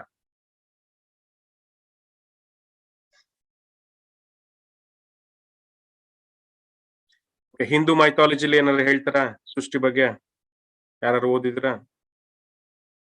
ಅಲ್ಲೂ ಕೂಡ ಒಂದು ಕರೆಕ್ಟ್ ಆನ್ಸರ್ಸ್ ನಮ್ಗೆ ಸಿಕ್ಕಲ್ಲ ಅಲ್ವಾ. ಏನಕ್ಕಂದ್ರೆ ಅಲ್ಲಿ ಖಂಡಿತ ಅಲ್ವಾ ಯಾರು ಸೃಷ್ಟಿ ಮಾಡಿರ್ತಾರೋ ಅವ್ರು ಮಾತ್ರನೇ ಆ ಒಂದು ವಿಚಾರಗಳನ್ನ ಡಿಫೈನ್ ಮಾಡೋದಕ್ಕಾಗ್ಲಿ ಅದನ್ನ ಬರೆಯೋದಕ್ಕಾಗ್ಲಿ ಸಾಧ್ಯ ಆಗತ್ತೆ. ಹಾಗಾಗಿ ಪರ್ಟಿಕ್ಯುಲರ್ ಆಗಿ ಕ್ರಿಯೇಷನ್ ಬಗ್ಗೆ ನೀವು ಯಾವುದೇ ಬುಕ್ಸ್ ಓದಿ ಒಂದು ಆರ್ಡರ್ ಆಗಿ ನಮ್ಗೆ ಆ ಒಂದು ವಿಚಾರಗಳು ಸಿಗುವಂತದ್ದು ಬೈಬಲ್ ಅಲ್ಲಿ ಮಾತ್ರನೇ. ಯಾಕೆ ಅಂತ ನೋಡೋದಾದ್ರೆ, ಯಾರು ಅದನ್ನ ಕ್ರಿಯೇಟ್ ಮಾಡಿದಾರೋ ಅವ್ರು ಮಾತ್ರನೇ ಅದನ್ನ ಡಿಫೈನ್ ಮಾಡೋದಕ್ಕೂ ಸಾಧ್ಯ ಅಲ್ವಾ. ಹಾಗೆ ಈ ಒಂದು ಅಕೌಂಟ್ ಮುಖಾಂತರ ನಮಗೆ ಏನ್ ಗೊತ್ತಾಗುತ್ತೆ ಅಂದ್ರೆ ದೇವರು ಅದನ್ನ ಸೃಷ್ಟಿ ಮಾಡಿದ್ರು. ಹಾಗಾಗಿ ಆ ಒಂದು ಕ್ರಮನ ಅವರು ಬರೆಯೋದಕ್ಕೆ ಸಾಧ್ಯ ಆಯ್ತು ಅನ್ನೋ ಒಂದು ಥಾಟ್ ಅನ್ನು ಕೂಡ ನೋಡ್ತೀವಿ. ಅಷ್ಟೇ ಅಲ್ಲ, ಇದನ್ನ ನಾವು ಬೇರೆ ಬೈಬಲ್ ಸ್ಟೂಡೆಂಟ್ ಬುಕ್ಸ್ ಅಲ್ಲೇ ಅಲ್ವಾ. ಫಾರ್ ಎಕ್ಸಾಂಪಲ್ ಫೋಟೋಡ್ರಾಮ್ ಆಫ್ ಕ್ರಿಯೇಷನ್ ಆಗಿರ್ಬೋದು ಅಲ್ವಾ, ನ್ಯೂ ಕ್ರಿಯೇಚರ್ 6th ವಾಲ್ಯೂಮ್ ಅಲ್ಲಿ ಆಗಿರ್ಬೋದು, ನಮ್ಗೆ ಆ ಕ್ರಿಯೇಷನ್ ಬಗ್ಗೆ ಬರಿತಾ ಹೋಗ್ತಾರೆ ಅಲ್ವಾ. ಹೇಗೆ ಆ ಒಂದು ಡೆವಲಪ್ಮೆಂಟ್ಸ್ ಆಯ್ತು, ಹೇಗೆ ಅಲ್ಲಿ ವಿಚಾರಗಳು ಬೆಳೀತು ಅನ್ನೋದನ್ನ ತುಂಬಾ ಬ್ಯೂಟಿಫುಲ್ ಆಗಿ ಏನ್ ಮಾಡ್ತಾರೆ ಎಕ್ಸ್ಪ್ಲೈನ್ ಮಾಡ್ತಾರೆ. ಬಟ್ ಅಲ್ಲಿ ಸ್ಟೆಪ್ ಬೈ ಸ್ಟೆಪ್ ಪ್ರೋಗ್ರೆಸ್ ನ ನಾವು ನೋಡ್ತಾ ಹೋಗ್ತೀವಿ ಅಲ್ವಾ. ಒಂದಾದ್ಮೇಲೆ ಇನ್ನೊಂದನ್ನ ಮಾಡ್ತಾ ಹೋಗ್ತಾರೆ ಅಲ್ವಾ. ನೋಡೋದಾದ್ರೆ ಮನುಷ್ಯ ಆ ಒಂದು ಭೂಮಿ ಮೇಲೆ ಬದುಕಕ್ಕೆ ಏನೆಲ್ಲ ಬೇಕೋ ಅದನ್ನೆಲ್ಲ ಒಂದರಿಂದ ಒಂದು ಸಿದ್ಧತೆ ಮಾಡಾದ್ಮೇಲೆ ಮನುಷ್ಯನ ಕ್ರಿಯೇಟ್ ಮಾಡ್ತಾರೆ ಅಂತಾನು ಕೂಡ ಏನ್ ಮಾಡ್ತೀವಿ ನಾವು ನೋಡ್ತೀವಿ. ಹಾಗಾಗಿ ಈ ಒಂದು ವಿಚಾರಗಳನ್ನ ನಾವು ಬೈಬಲ್ ಅಲ್ಲಿ ಮಾತ್ರನೇ ಓದೋದಕ್ಕೆ ಸಾಧ್ಯ ಆಗತ್ತೆ ಅಲ್ವಾ. ಅದನ್ನೇ ನಮ್ಗೆ ಇದ್ರಲ್ಲಿ ಹೇಳ್ತಾರೆ. ಹಾಗೆ ಈ ಒಂದು ವಿಚಾರಗಳನ್ನ ನಾವು ಸ್ಟಡಿ ಮಾಡುವಾಗ್ಲೂ ಕೂಡ ನಮ್ಗೆ ಒಂದೇ ವಿಷಯ ಅನ್ಸುತ್ತೆ, the god of Bible should be the real god. ಯಾಕಂದ್ರೆ ಅವ್ರು ಮಾತ್ರನೇ ಈ ರೀತಿಯಾಗಿ ಡಿಫೈನ್ ಮಾಡೋದಕ್ಕೆ ಸಾಧ್ಯ ಅನ್ನೋ ಒಂದು ಥಾಟ್ ಅನ್ನು ಕೂಡ ನಮ್ಗೆ ಇಲ್ಲಿ ಹೇಳ್ತಾರೆ. ಕಂಟಿನ್ಯೂ ಮಾಡಿ sister. Next. In the beginning, God created the heavens and the earth, then stepping over the origin of the earth without detail or explanation. The narrative of the 6 days epoch of preparing it for man proceeds. That account is substantially corroborated by the accumulating light of science for 4,000 years. Hence, it is far more reasonable to accept the claim that its author, Moses, was divinely inspired than to assume that the intelligence of one man was superior to the combined intelligence and research of the rest of the race in 3,000 years since, abided by modern implements and millions of money. So ನೋಡೋದಾದ್ರೆ ಇಲ್ಲಿ ಇನ್ನೊಂದು thought ಕೂಡ ಹೇಳ್ತಾರೆ ಅಲ್ವಾ. ಈಗ Genesis ಆ first 5 books ನ ಬರ್ದಿರೋಂಥದ್ದು ಮೋಶೆ ಅಂತಾನು ಕೂಡ ಏನ್ ಮಾಡ್ತೀವಿ ನಾವು ನೋಡ್ತೀವಿ ಅಲ್ವಾ. Genesis, Exodus, Leviticus, numbers, Deuteronomy, ಈ 5 books ಮೋಶೆ ಕೊಟ್ಟರು ಅಂತಾನು ಕೂಡ ಏನ್ ಮಾಡ್ತೀವಿ ನಾವು ನೋಡ್ತೀವಿ. ಅಷ್ಟೇ ಅಲ್ಲ, ಪರ್ಟಿಕ್ಯುಲರ್ ಆಗಿ ಕ್ರಿಯೇಷನ್ ಬಗ್ಗೆ ನಾವು ನೋಡೋದಾದ್ರೆ ಸೈನ್ಸ್ ಇನ್ವೆನ್ಷನ್ಸ್ ಮಾಡಿ ಅಲ್ವಾ ತುಂಬಾ ಹಣ ಖರ್ಚು ಮಾಡಾದ್ಮೇಲೆನೆ ಆ ಒಂದು ತಿಳುವಳಿಕೆಗೆ ಬಂದಿದ್ದಾರೆ. ಏನಂದ್ರೆ ಫಸ್ಟ್ ಅಲ್ವಾ. ಈಗ ವೆಜಿಟೇಷನ್ ಆಗಿರ್ಬೇಕು, ಆಮೇಲೆ ಮನುಷ್ಯರು ಹುಟ್ಟಿರ್ಬೇಕು. ಏನಕ್ಕಂದ್ರೆ ಡೆಫಿನೆಟ್ಲಿ ಅಲ್ವಾ ಆಕ್ಸಿಜನ್ ಬೇಕಾಗತ್ತೆ, ಅವ್ನ್ ಇರೋದಕ್ಕೆ ಯೋಗ್ಯವಾಗಿರೋಂತ ಸ್ಥಿತಿ ಬೇಕಾಗತ್ತೆ ಅನ್ನೋ ಒಂದು ಥಾಟ್ಸ್ ನ ತುಂಬಾ ಅಲ್ವಾ ಇನ್ವೆನ್ಷನ್ಸ್ ಮಾಡಾದ್ಮೇಲೆ ಅದನ್ನ ತಿಳ್ಕೊಂಡ್ರು. ಬಟ್ ಆಕ್ಚುಲಿ ಮೋಶೆ ಅದನ್ನ ಸಿಂಪಲ್ ಆಗಿ ಏನ್ ಮಾಡಿದ್ರು, ಬರೆದ್ರು. ಅಗೇನ್ ಪರ್ಟಿಕ್ಯುಲರ್ ಆಗಿ ನೋಡೋದಾದ್ರೆ ಈಗ ಮೋಶೆ ಆ ಒಂದು ವಿಚಾರಗಳನ್ನ ಬರ್ಸಿದ್ರು ಅಥವಾ ಬರ್ದ್ರು ಅನ್ನೋದಕ್ಕಿಂತ ದೇವ್ರು ಅವ್ರ ಮುಖಾಂತರ ಬರ್ಸಿದ್ರು ಅನ್ನೋದು ಬಹಳ ಮುಖ್ಯವಾದಂತ ಒಂದು ವಿಚಾರ ಅಂತಾನು ಕೂಡ ಏನ್ ಮಾಡ್ತೀವಿ ನಾವು ನೋಡ್ತೀವಿ. ಏನಕ್ಕಂದ್ರೆ ನಾನು ಮುಂಚೆನೆ ಹೇಳ್ದಂಗೆ ಈ ವಿಷಯಗಳನ್ನ ಯಾರು ಉಂಟು ಮಾಡಿದ್ರೋ ಅವ್ರಿಗೆ ಅದರ ಡೀಟೇಲ್ಸ್ ಗೊತ್ತಿರುತ್ತೆ. ಹಾಗಾಗಿ ಆ ಡೀಟೇಲ್ಸ್ ಆಧಾರದ ಮೇಲೆ ಅವ್ರು ಯಾರ್ಗ್ ಬೇಕಾದ್ರೆ ಇನ್ಸ್ಟ್ರಕ್ಷನ್ ಕೊಡ್ಬೋದು ಅಲ್ವಾ, ಯಾರು ಬೇಕಾದ್ರೆ ಆ ಇನ್ಸ್ಟ್ರಕ್ಷನ್ ಪಡ್ಕೊಂಡು ಬರಿಬಹುದು. ಹಾಗಾಗಿ ಮೋಶೆ ಈ ಒಂದು ಫಸ್ಟ್ 5 books ನ ಬರ್ದಿದ್ದಾರೆ ಅಂತಾನು ಕೂಡ ಏನ್ ಮಾಡ್ತೀವಿ ನಾವು ನೋಡ್ತೀವಿ. ಏನ್ ಫಸ್ಟ್ 5 books ಮೋಶೆನೆ ಬರ್ದಿದ್ದಾರೆ ಅನ್ನೋದಕ್ಕೆ ಏನಾದ್ರು ಗ್ಯಾರಂಟಿ ಇದೆಯಾ? How do we come to conclusion that the first 5 books were written by Moses?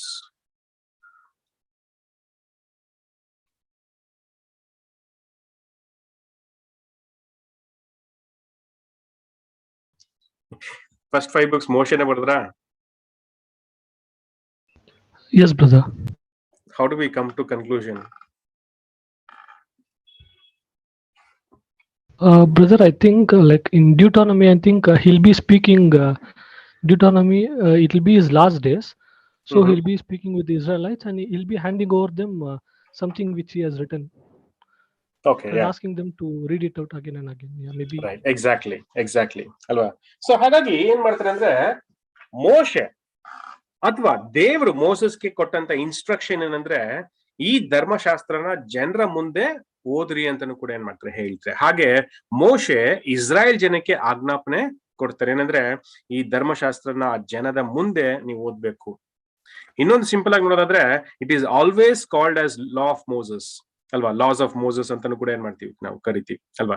ಬೇರೆ ಯಾರು ಬೇಕಾದ್ರೂ ಹಾಕ್ಬೋದಾಗಿತ್ತು ಅಲ್ವಾ, ಅಲ್ಲಿ ಮೋಶೆ ಬದಲಿಗೆ ಬೇರೆ ಯಾರಾದ್ರೆ ಹೆಸರು ಹಾಕ್ಬೋದಾಗಿತ್ತು. ಬಟ್ ನೋಡೋದಾದ್ರೆ ಬೇರೆ ಯಾರ ಹೆಸರನ್ನು ಹಾಕ್ದಿರಾ ಅದನ್ನ ಲಾಸ್ ಆಫ್ ಮೋಸಸ್ ಅಂತಾನು ಕೂಡ ಏನ್ ಮಾಡ್ತಾರೆ ಕರೀತಾರೆ. ಹೇಗೇನ್ ಅದು ನಮ್ಗೆ ಏನಾಗುತ್ತೆ ಅಂದ್ರೆ ಅದು ಮೋಶೆಯಿಂದನೇ ಬಂದಿರ್ಬೇಕು ಅನ್ನೋ ಒಂದು ಥಾಟ್ ನಮ್ಗೆ ಗೊತ್ತಾಗುತ್ತೆ. ಹೇಗೇನ್ ಕೆಲವೊಂದು ರೈಟಿಂಗ್ಸ್ ವಚನಗಳು ಕೂಡ ಇದೆ, ಆಮೇಲೆ ಬರುತ್ತೆ ಅದು, ಅದ್ರಲ್ಲೂ ಕೂಡ ಅದನ್ನೇ ಹೇಳ್ತಾ ಹೋಗ್ತಾರೆ. ಈಗ ಬ್ರದರ್ ಹೇಳ್ದಂಗೆ ಆ ವಿಚಾರಗಳನ್ನ ಇಸ್ರಾಯೇಲ್ ಜನದ ಮುಂದೆ ಓದ್ಬೇಕು ಅನ್ನೋ ಒಂದು ಥಾಟ್ ನ, ಒಂದು ರೂಲ್ಸ್ ನ ಅಲ್ಲಿ ಎಸ್ಟಾಬ್ಲಿಷ್ ಮಾಡಿದ್ರು. ಅದು ಮೋಶೆ ಮುಖಾಂತರನೇ ಆಗಿತ್ತು ಅನ್ನೋ ಒಂದು ಥಾಟ್ ಅನ್ನು ಕೂಡ ಅಲ್ಲಿ ಹೇಳ್ತಾರೆ. ಡ್ಯೂಟ್ರಾನಮಿಲ ವಚನಗಳು ಬರ್ತವೆ. ಹಾಗಾಗಿ ಆ ಫಸ್ಟ್ 5 books ನ ಮೋಶೆನೆ ಬರೆದ್ರು ಅಲ್ವಾ ಅನ್ನೋ ಒಂದು ಥಾಟ್ ನ ನಮ್ಗೆ ಹೇಳ್ತಾರೆ. ಹೀಗೆ ನಾವು ನೆಕ್ಸ್ಟ್ ಪ್ರಶ್ನೆಗೆ ಹೋಗೋಣ. Question number 14. What can be said in general about the laws of Moses? ಅಲ್ವಾ, ಮೋಶೆಯ ಧರ್ಮಶಾಸ್ತ್ರದ ಬಗ್ಗೆ ನಾವು ಜನರಲ್ ಆಗಿ ಏನ್ ಹೇಳಕ್ ಸಾಧ್ಯ? ಯಾರ ಓದ್ತೀರಾ? Look next at the system of laws laid down in these writings. They certainly were without an equal, either in their day or since, until this 20th century, and the laws of the century are based upon the principle laid down in the Mosaic law and framed in the main by men who acknowledge the Mosaic law has a divine origin.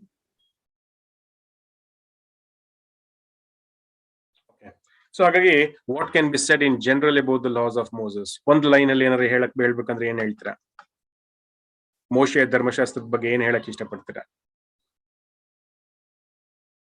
Probably ಆ question ನಿಮ್ಗೆ ತುಂಬಾ ಕಷ್ಟ ಅನ್ಸ್ಬೋದು. ಧರ್ಮಶಾಸ್ತ್ರನ ಚೆನ್ನಾಗಿ ಅರ್ಥ ಮಾಡ್ಕೊಂಡಿರೋರು ಈ ಒಂದು ಪ್ರಶ್ನೆಗೆ simple ಆಗಿ ಸಿಂಪಲ್ ಆಗಿ ಆನ್ಸರ್ ಮಾಡ್ಬೋದು. ಮೋಶೆಯ ಧರ್ಮಶಾಸ್ತ್ರಕ್ಕೆ ಯಾವುದು ಕೂಡ ಈಕ್ವಲ್ ಆಗಿಲ್ಲ.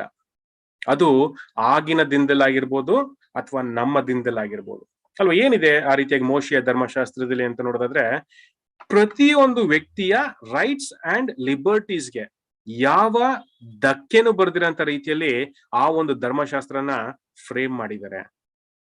ಅಗೈನ್ ಲಾಸ್ ನ ಮಾಡುವಂತ ಉದ್ದೇಶ, ರೂಲ್ಸ್ ಮಾಡುವಂತ ಉದ್ದೇಶ ಏನಂದ್ರೆ ಅಲ್ಲಿ ಯಾರಿಗೂ ಮೋಸ ಆಗ್ಬಾರ್ದು, ಯಾರಿಗೂ ಅನ್ಯಾಯ ಆಗ್ಬಾರ್ದು, ಯಾರಿಗೂ ತೊಂದರೆ ಆಗ್ಬಾರ್ದು ಅನ್ನೋದೇ ಆ ಒಂದು ಲಾಸ್, ಧರ್ಮಶಾಸ್ತ್ರದ ಉದ್ದೇಶ ಅಂತಾನು ಕೂಡ ಏನ್ ಮಾಡ್ತೀವಿ ನಾವು ನೋಡ್ತೀವಿ.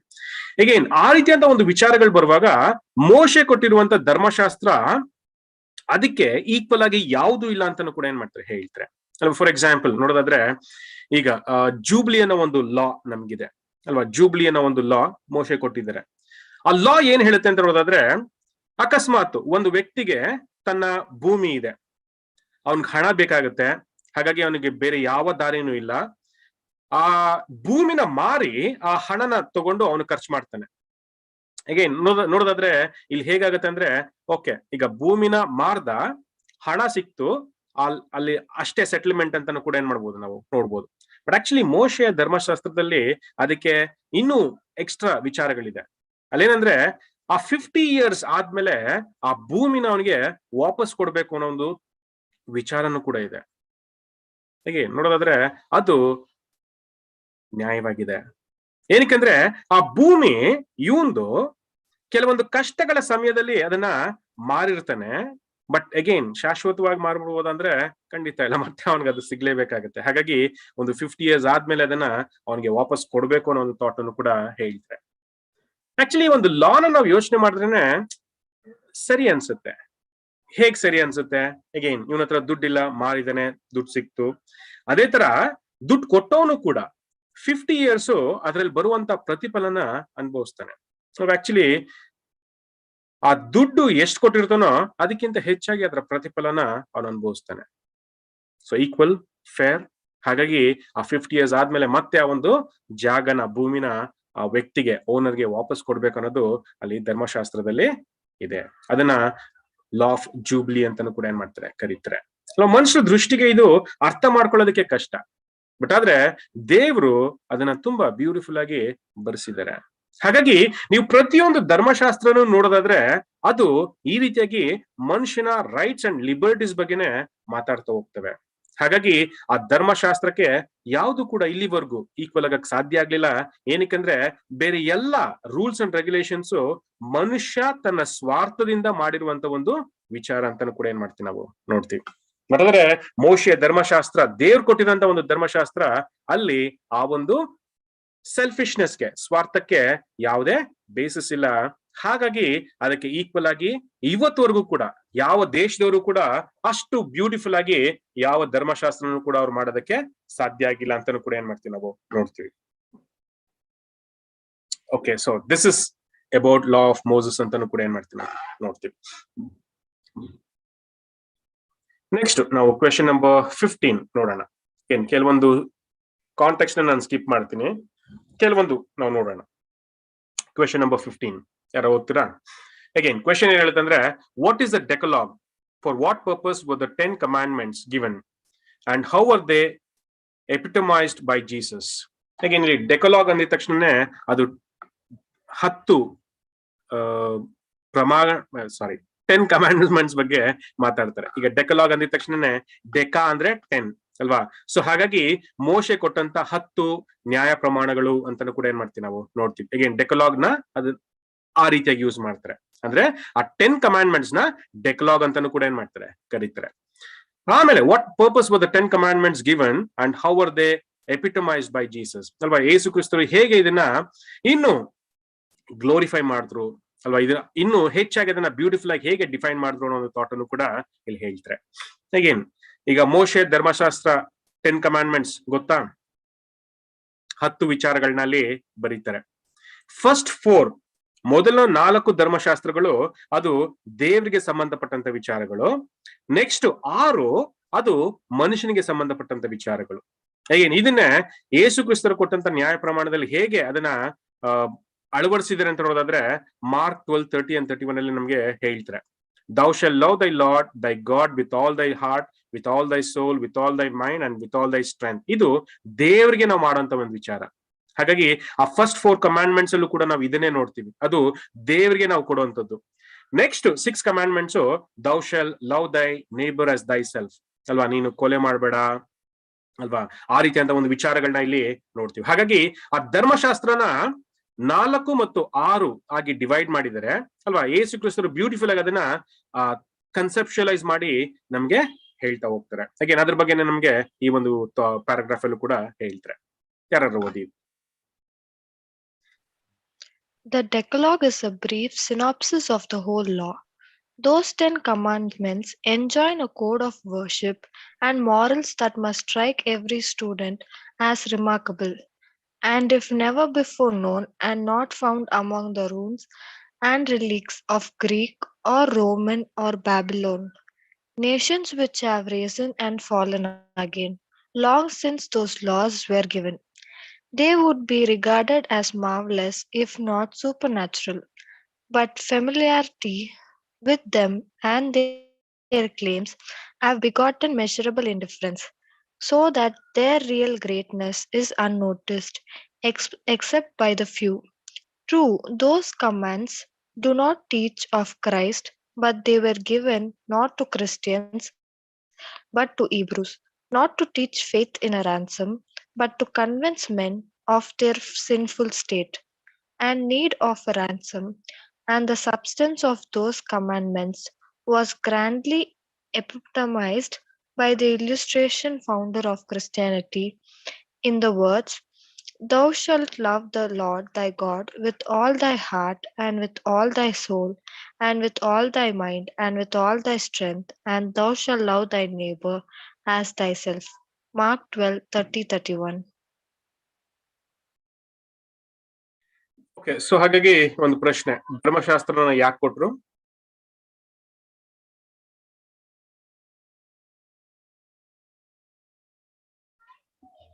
Why did God give 10 commandments? ಧರ್ಮಶಾಸ್ತ್ರನ ಯಾಕೆ ಕೊಟ್ರು? It was given so that the people realize that they are in a sinful condition and they need a savior and they need a ransom to come out of the sinful condition. Wonderful ಅಲ್ವಾ? So ಹಾಗಾಗಿ ಧರ್ಮಶಾಸ್ತ್ರನ ಕೊಟ್ಟಂತ ಉದ್ದೇಶ ನೋಡೋದಾದ್ರೆ, to convince man of their sinful state ಅಲ್ವಾ? ಮನುಷ್ಯ ಮಾಡುವಂತ ತಪ್ಪು ಅವನಿಗೆ ಅರಿವಾಗ್ಬೇಕು ಅನ್ನೋ ಒಂದು ಉದ್ದೇಶದಲ್ಲೇ ಧರ್ಮಶಾಸ್ತ್ರನ ಕೊಟ್ರು ಅಂತಾನು ಕೂಡ ಏನ್ ಮಾಡ್ತೀವಿ ನಾವು ನೋಡ್ತೀವಿ.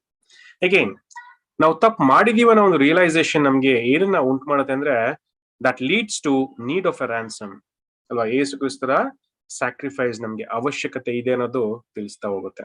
ಅಗೇನ್ ಯಾಕೆ ಈ ರೀತಿಯಾಗಿ ಆ ಒಂದು ವಿಚಾರಗಳನ್ನ ಇಲ್ಲಿ ನಮ್ಗೆ ಕೊಟ್ಟಿದ್ದಾರೆ ಅಂತ ನೋಡೋದಾದ್ರೆ, ಫಸ್ಟ್ ಆಫ್ ಆಲ್ ಆ 10 ಕಮಾಂಡ್ಮೆಂಟ್ಸ್ ಎಷ್ಟು ಬ್ಯೂಟಿಫುಲ್ ಆಗಿದೆ ಅನ್ನೋದನ್ನ ನಾವು ಅರ್ಥ ಮಾಡ್ಕೊಳ್ತೀವಿ. ಆಮೇಲೆ ಆ 10 ಕಮಾಂಡ್ಮೆಂಟ್ಸ್ ಯಾಕೆ ಕೊಟ್ರು ಅನ್ನೋದು ನಮ್ಗೆ ಅರ್ಥ ಆಗುತ್ತೆ. ಇದು ನಮ್ಮನ್ನ ಯಾರ ಕಡೆ ಲೀಡ್ ಮಾಡುತ್ತೆ ಅನ್ನೋದನ್ನು ಕೂಡ ಬ್ಯೂಟಿಫುಲ್ ಆಗಿ ಏನ್ ಮಾಡ್ತಾರೆ, ತಿಳಿಸ್ತಾರೆ. ಅಗೈನ್ ಅಲ್ಲಿ ಇನ್ನೊಂದು ಥಾಟ್ ಕೂಡ ಹೇಳ್ತಾರೆ. ಈಗ 10 ಕಮಾಂಡ್ಮೆಂಟ್ಸ್ ಅಲ್ವಾ, ಅಕಸ್ಮಾತ್ ಈಗ ಯಾರೋ ಭೂಮಿನ ಎಕ್ಸ್ಕವೇಟ್ ಮಾಡುವಾಗ ಅಲ್ವಾ, ಭೂಮಿ ಅಗಿವಾಗ ಆ ಒಂದು ಟ್ಯಾಬ್ಲೆಟ್ಸ್ ಏನಾರ ಸಿಕ್ಕಿದ್ರೆ ಏನ್ ಮಾಡ್ತಾ ಇದ್ರು ಜನ ಅಲ್ವಾ? ನೋಡೋದಾದ್ರೆ, ಓ ಏನೋ ಒಂದು ಮಾರ್ವಲ್ ಸಿಕ್ಕಿದೆ, ಏನೋ ಒಂದು ಅದ್ಭುತ ಸಿಕ್ಕಿದೆ ಅಂತ ಅದನ್ನ ಮ್ಯೂಸಿಯಂ ಅಲ್ಲಿ ಇಡ್ತಾ ಇದ್ರು. ಯಾರು ಅದನ್ನ ಅರ್ಥ ಮಾಡ್ಕೊಳ್ತಾ ಇರ್ಲಿಲ್ಲ. ಹಾಗಾಗಿ ದೇವ್ರು ಏನ್ ಮಾಡಿದ್ರು ಅಂದ್ರೆ, ಈ ಒಂದು 10 ಕಮಾಂಡ್ಮೆಂಟ್ಸ್ ನ ಮೋಶೆ ಮುಖಾಂತರ ಇಸ್ರಾಯೇಲ್ ಜನಕ್ಕೆ ಕೊಟ್ರು. ಇಸ್ರಾಯೇಲ್ ಜನ ದಿನ ಅದನ್ನ ಓದೋ ರೀತಿಯಲ್ಲಿ ಮಾಡಿದ್ರು. ಅಗೇನ್ ಯಾಕೆ ಅದನ್ನ ಕೊಟ್ರು ಅಂತ ನೋಡೋದಾದ್ರೆ, ಫಸ್ಟ್ ಆಫ್ ಆಲ್ ಅವರ ತಪ್ಪು ಅವ್ರಿಗೆ ಅರಿವಾಗ್ಬೇಕು ಅನ್ನೋ ಒಂದು ಉದ್ದೇಶದಲ್ಲಿ ಅವ್ರಿಗೆ ಆ ಒಂದು ಕಮಾಂಡ್ಮೆಂಟ್ಸ್ ನ ಕೊಟ್ರು. ಇದು ಅವ್ರಿಗೆ ಆ ಒಂದು ರ್ಯಾನ್ಸಮ್ ಸ್ಯಾಕ್ರಿಫೈಸ್ ಕಡೆ ಅವ್ರನ್ನ ಕರ್ಕೊಂಡು ಹೋಗ್ಬೇಕು ಅನ್ನೋ ಒಂದು ಉದ್ದೇಶದಲ್ಲಿ ಅದನ್ನ ಕೊಟ್ರು. ಬಟ್ ಆ ಜನ ಕೇಳಲಿಲ್ಲ ಅಲ್ವಾ? ನೋಡೋದಾದ್ರೆ ಅದನ್ನ ಸರಿಯಾಗಿ ಅರ್ಥ ಮಾಡ್ಕೊಳ್ಳೋದಕ್ಕೆ ಬದಲಾಗಿ ಅದನ್ನ ತಪ್ಪಾಗೆ ಅರ್ಥ ಮಾಡ್ಕೊಂಡ್ರು ಅಂತಾನು ಕೂಡ ಏನ್ ಮಾಡ್ತೀವಿ ನಾವು ನೋಡ್ತೀವಿ. ಸೊ ಹಾಗಾಗಿ ಆ 10 ಕಮಾಂಡ್ಮೆಂಟ್ಸ್ ಕೊಟ್ಟಂತ ಉದ್ದೇಶ ಇಸ್ರಾಯೇಲ್ ಜನಕ್ಕೆ ರ್ಯಾನ್ಸಮ್ ಸ್ಯಾಕ್ರಿಫೈಸ್ ಅಗತ್ಯತೆನ ತಿಳಿಸುವಂತದ್ದೇ ಆಗಿತ್ತು. ಈಗೇನ್ ಅದು ಜನರನ್ನ ದೇವ್ರ ಕಡೆ ತಿರುಗಿಸುವಂತದ್ದು ಆಗಿತ್ತು ಅನ್ನೋ ಒಂದು ಥಾಟ್ ಅನ್ನು ಕೂಡ ನಮ್ಗೆ ಹೇಳ್ತಾರೆ. ಈಗೇನ್ ಅದಕ್ಕೆ ಯೇಸು ಕ್ರಿಸ್ತರು ಕೂಡ ಒಂದು ವಿಚಾರಗಳನ್ನ ತುಂಬಾ ಬ್ಯೂಟಿಫುಲ್ ಆಗಿ 2 ವಾಕ್ಯದಲ್ಲಿ ತಿಳಿಸ್ತಾರೆ. ನಿನ್ನ ತಂದೆಯಾದಂತ ದೇವ್ರನ್ನ ನೀನು ಪ್ರೀತಿ ಮಾಡೋಂಥದ್ದು, ಹಾಗೆ ನಿನ್ನ ಸಹೋದರನ ನೀನು ಪ್ರೀತಿ ಮಾಡೋಂಥದ್ದು, ನೇಬರ್ನ, ನಿನ್ನ ನೆರೆಯವನ್ನ ಪ್ರೀತಿ ಮಾಡೋದು ಅನ್ನೋ ಒಂದು ಮಾತನ್ನು ಕೂಡ ಹೇಳ್ತಾರೆ. ಸೊ ನೋಡೋದಾದ್ರೆ, first of all what is a purpose ಅಂತ ನೋಡೋದಾದ್ರೆ, ಖಂಡಿತ ಈ ಒಂದು ಧರ್ಮಶಾಸ್ತ್ರ ಜನನ ದೇವ್ರ ಕಡೆ ತಿರುಗಿಸುವಂಥದ್ದು ಅಲ್ವಾ? ದೇವ್ರ ಕಡೆ ಅನ್ನುವಾಗ ಆ ರ್ಯಾನ್ಸಮ್ ನ ಅರ್ಥ ಮಾಡ್ಕೊಂಡು ಆಮೇಲೆ ದೇವ್ರನ್ನ ತಿಳ್ಕೊಳ್ಳುವಂತ ಒಂದು ಕಾರ್ಯನ ಮಾಡೋದಕ್ಕೋಸ್ಕರನೇ ಆ ಒಂದು ಧರ್ಮಶಾಸ್ತ್ರನ ಕೊಟ್ರು ಅಲ್ವಾ? ಫಸ್ಟ್ ಆಫ್ ಆಲ್ ಮನುಷ್ಯನ್ಗೆ ಅವನ ಸಿನ್ಫುಲ್ ಸ್ಟೇಟ್ ಅರಿವಾಗ್ಬೇಕು. ಆವಾಗ್ಲೇ ಅವನು ರ್ಯಾನ್ಸಮ್ ಸ್ಯಾಕ್ರಿಫೈಸ್ ಅಗತ್ಯತೆನ ತಿಳ್ಕೊಳ್ತಾನೆ. ಆವಾಗ್ಲೇ ಅವನು ದೇವ್ರನ್ನ ಹುಡುಕಕ್ಕೆ ಪ್ರಯಾಸ ಪಡ್ತಾನೆ. ಈಗೇನ್ ಇದು ಧರ್ಮಶಾಸ್ತ್ರ ಕೊಟ್ಟಂತ ಉದ್ದೇಶ ಅಂತಾನು ಕೂಡ ಏನ್ ಮಾಡ್ತೀವಿ ನಾವು ನೋಡ್ತೀವಿ. ಏನಾದ್ರು ಕ್ವೆಶನ್ಸ್ ಇದೆಯಾ? ಡೌಟ್ಸ್ ಇದೆಯಾ? ಇಲ್ಲ ಏನಾದ್ರು ಪಾಯಿಂಟ್ಸ್ ಆಡ್ ಮಾಡ್ತೀರಾ? Okay, so will continue.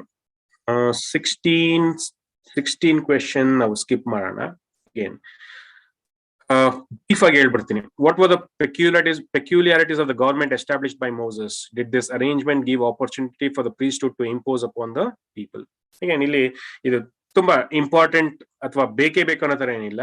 ಈಗ ಮೋಶೆ ಅವರು ಇಸ್ರಾಯೇಲ್ ಜನನ ಯಾವ ರೀತಿಯಾಗಿ ನಡೆಸಿದ್ರು ಅನ್ನುವಾಗ ಯಾಜಕರ ಮುಖಾಂತರ ನಡೆಸಿದ್ರು ಅಲ್ವಾ, ಎಲ್ಡರ್ಸ್ ಮುಖಾಂತರ ನಡೆಸಿದ್ರು ಅನ್ನೋ ಒಂದು ಥಾಟ್. ಅಗೇನ್ ಹಾಗಾಗಿ ನೋಡೋದಾದ್ರೆ ಇಲ್ಲಿ ದೇವ್ರವ್ರನ್ನ ಹೇಗ್ ನಡೆಸಿದ್ರು ಅಲ್ವಾ, ಅವರು ಪ್ರೀಸ್ಟ್ ಮುಖಾಂತರ ನಡ್ಕೊಂಡ್ರು ಅನ್ನೋ ಥಾಟ್ ಬರುತ್ತೆ. ಬಟ್ ಅಲ್ಲಿ ನಾವು ತಿಳ್ಕೊಬೇಕಾದಂತ ಉದ್ದೇಶ ಒಂದೇನೆ, ದೇವರು ಇಸ್ರಾಯೇಲ್ ಜನನ ನಡೆಸಿದ್ರು. ಅದನ್ನ ನಡೆಸೋದಕ್ಕೋಸ್ಕರ ಕೆಲವೊಂದು ಇನ್ಸ್ಟ್ರೂಮೆಂಟ್ಸ್ ನ ಅವರು ಯೂಸ್ ಮಾಡ್ಕೊಂಡ್ರು ಅಲ್ವಾ. ಮೋಶೆ ಆಗ್ಬೋದು, ಆ ಪ್ರೀಸ್ಟ್ಸ್ ಆಗ್ಬೋದು, ಅವ್ರನ್ನ ಯೂಸ್ ಮಾಡ್ಕೊಂಡ್ರು.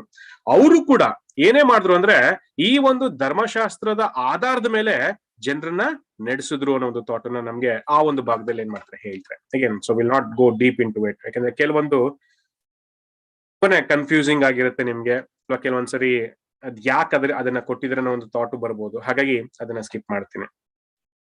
Next, question number 17. Who was the chief one in authority under this government? Was Israel's government a democracy or a theocracy? Again, ಈ ಒಂದು ಪಾರ್ಟ್ ನ ಅಥವಾ ಈ ಒಂದು ಪ್ಯಾರಾಗ್ರಾಫ್ ನ ಯಾಕೆ ನಾನು ಹಾಗೆ ಬಿಟ್ಟೆ ಅಂದ್ರೆ ಇಲ್ಲಿ ಕೆಲವೊಂದು ವಿಚಾರಗಳಿದೆ. ಏನಂತ ನೋಡೋದಾದ್ರೆ, first of all, who was the chief one in authority under this government ಅಲ್ವಾ. ಇಲ್ಲಿ ಮೋಶೆ ಇಸ್ರಾಯೇಲ್ ಜನನ ನಡೆಸುವಾಗ ಒಂದು ಗವರ್ಮೆಂಟ್ ಇತ್ತು, ಅದರಲ್ಲಿ ಪ್ರಮುಖವಾಗಿದ್ದಂಥವ್ರು ಯಾರು? So who was the chief one in authority under this government?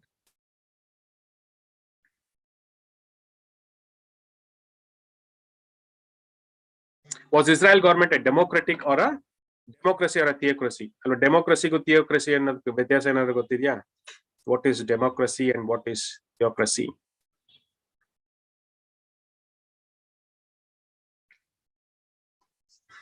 Democracy ಗೊತ್ತಾ?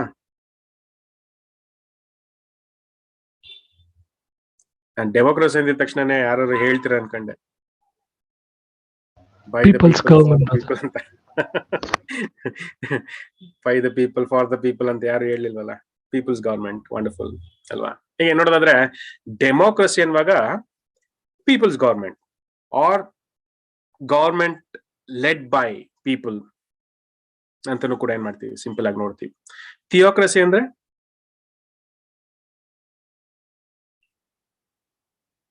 theocracy.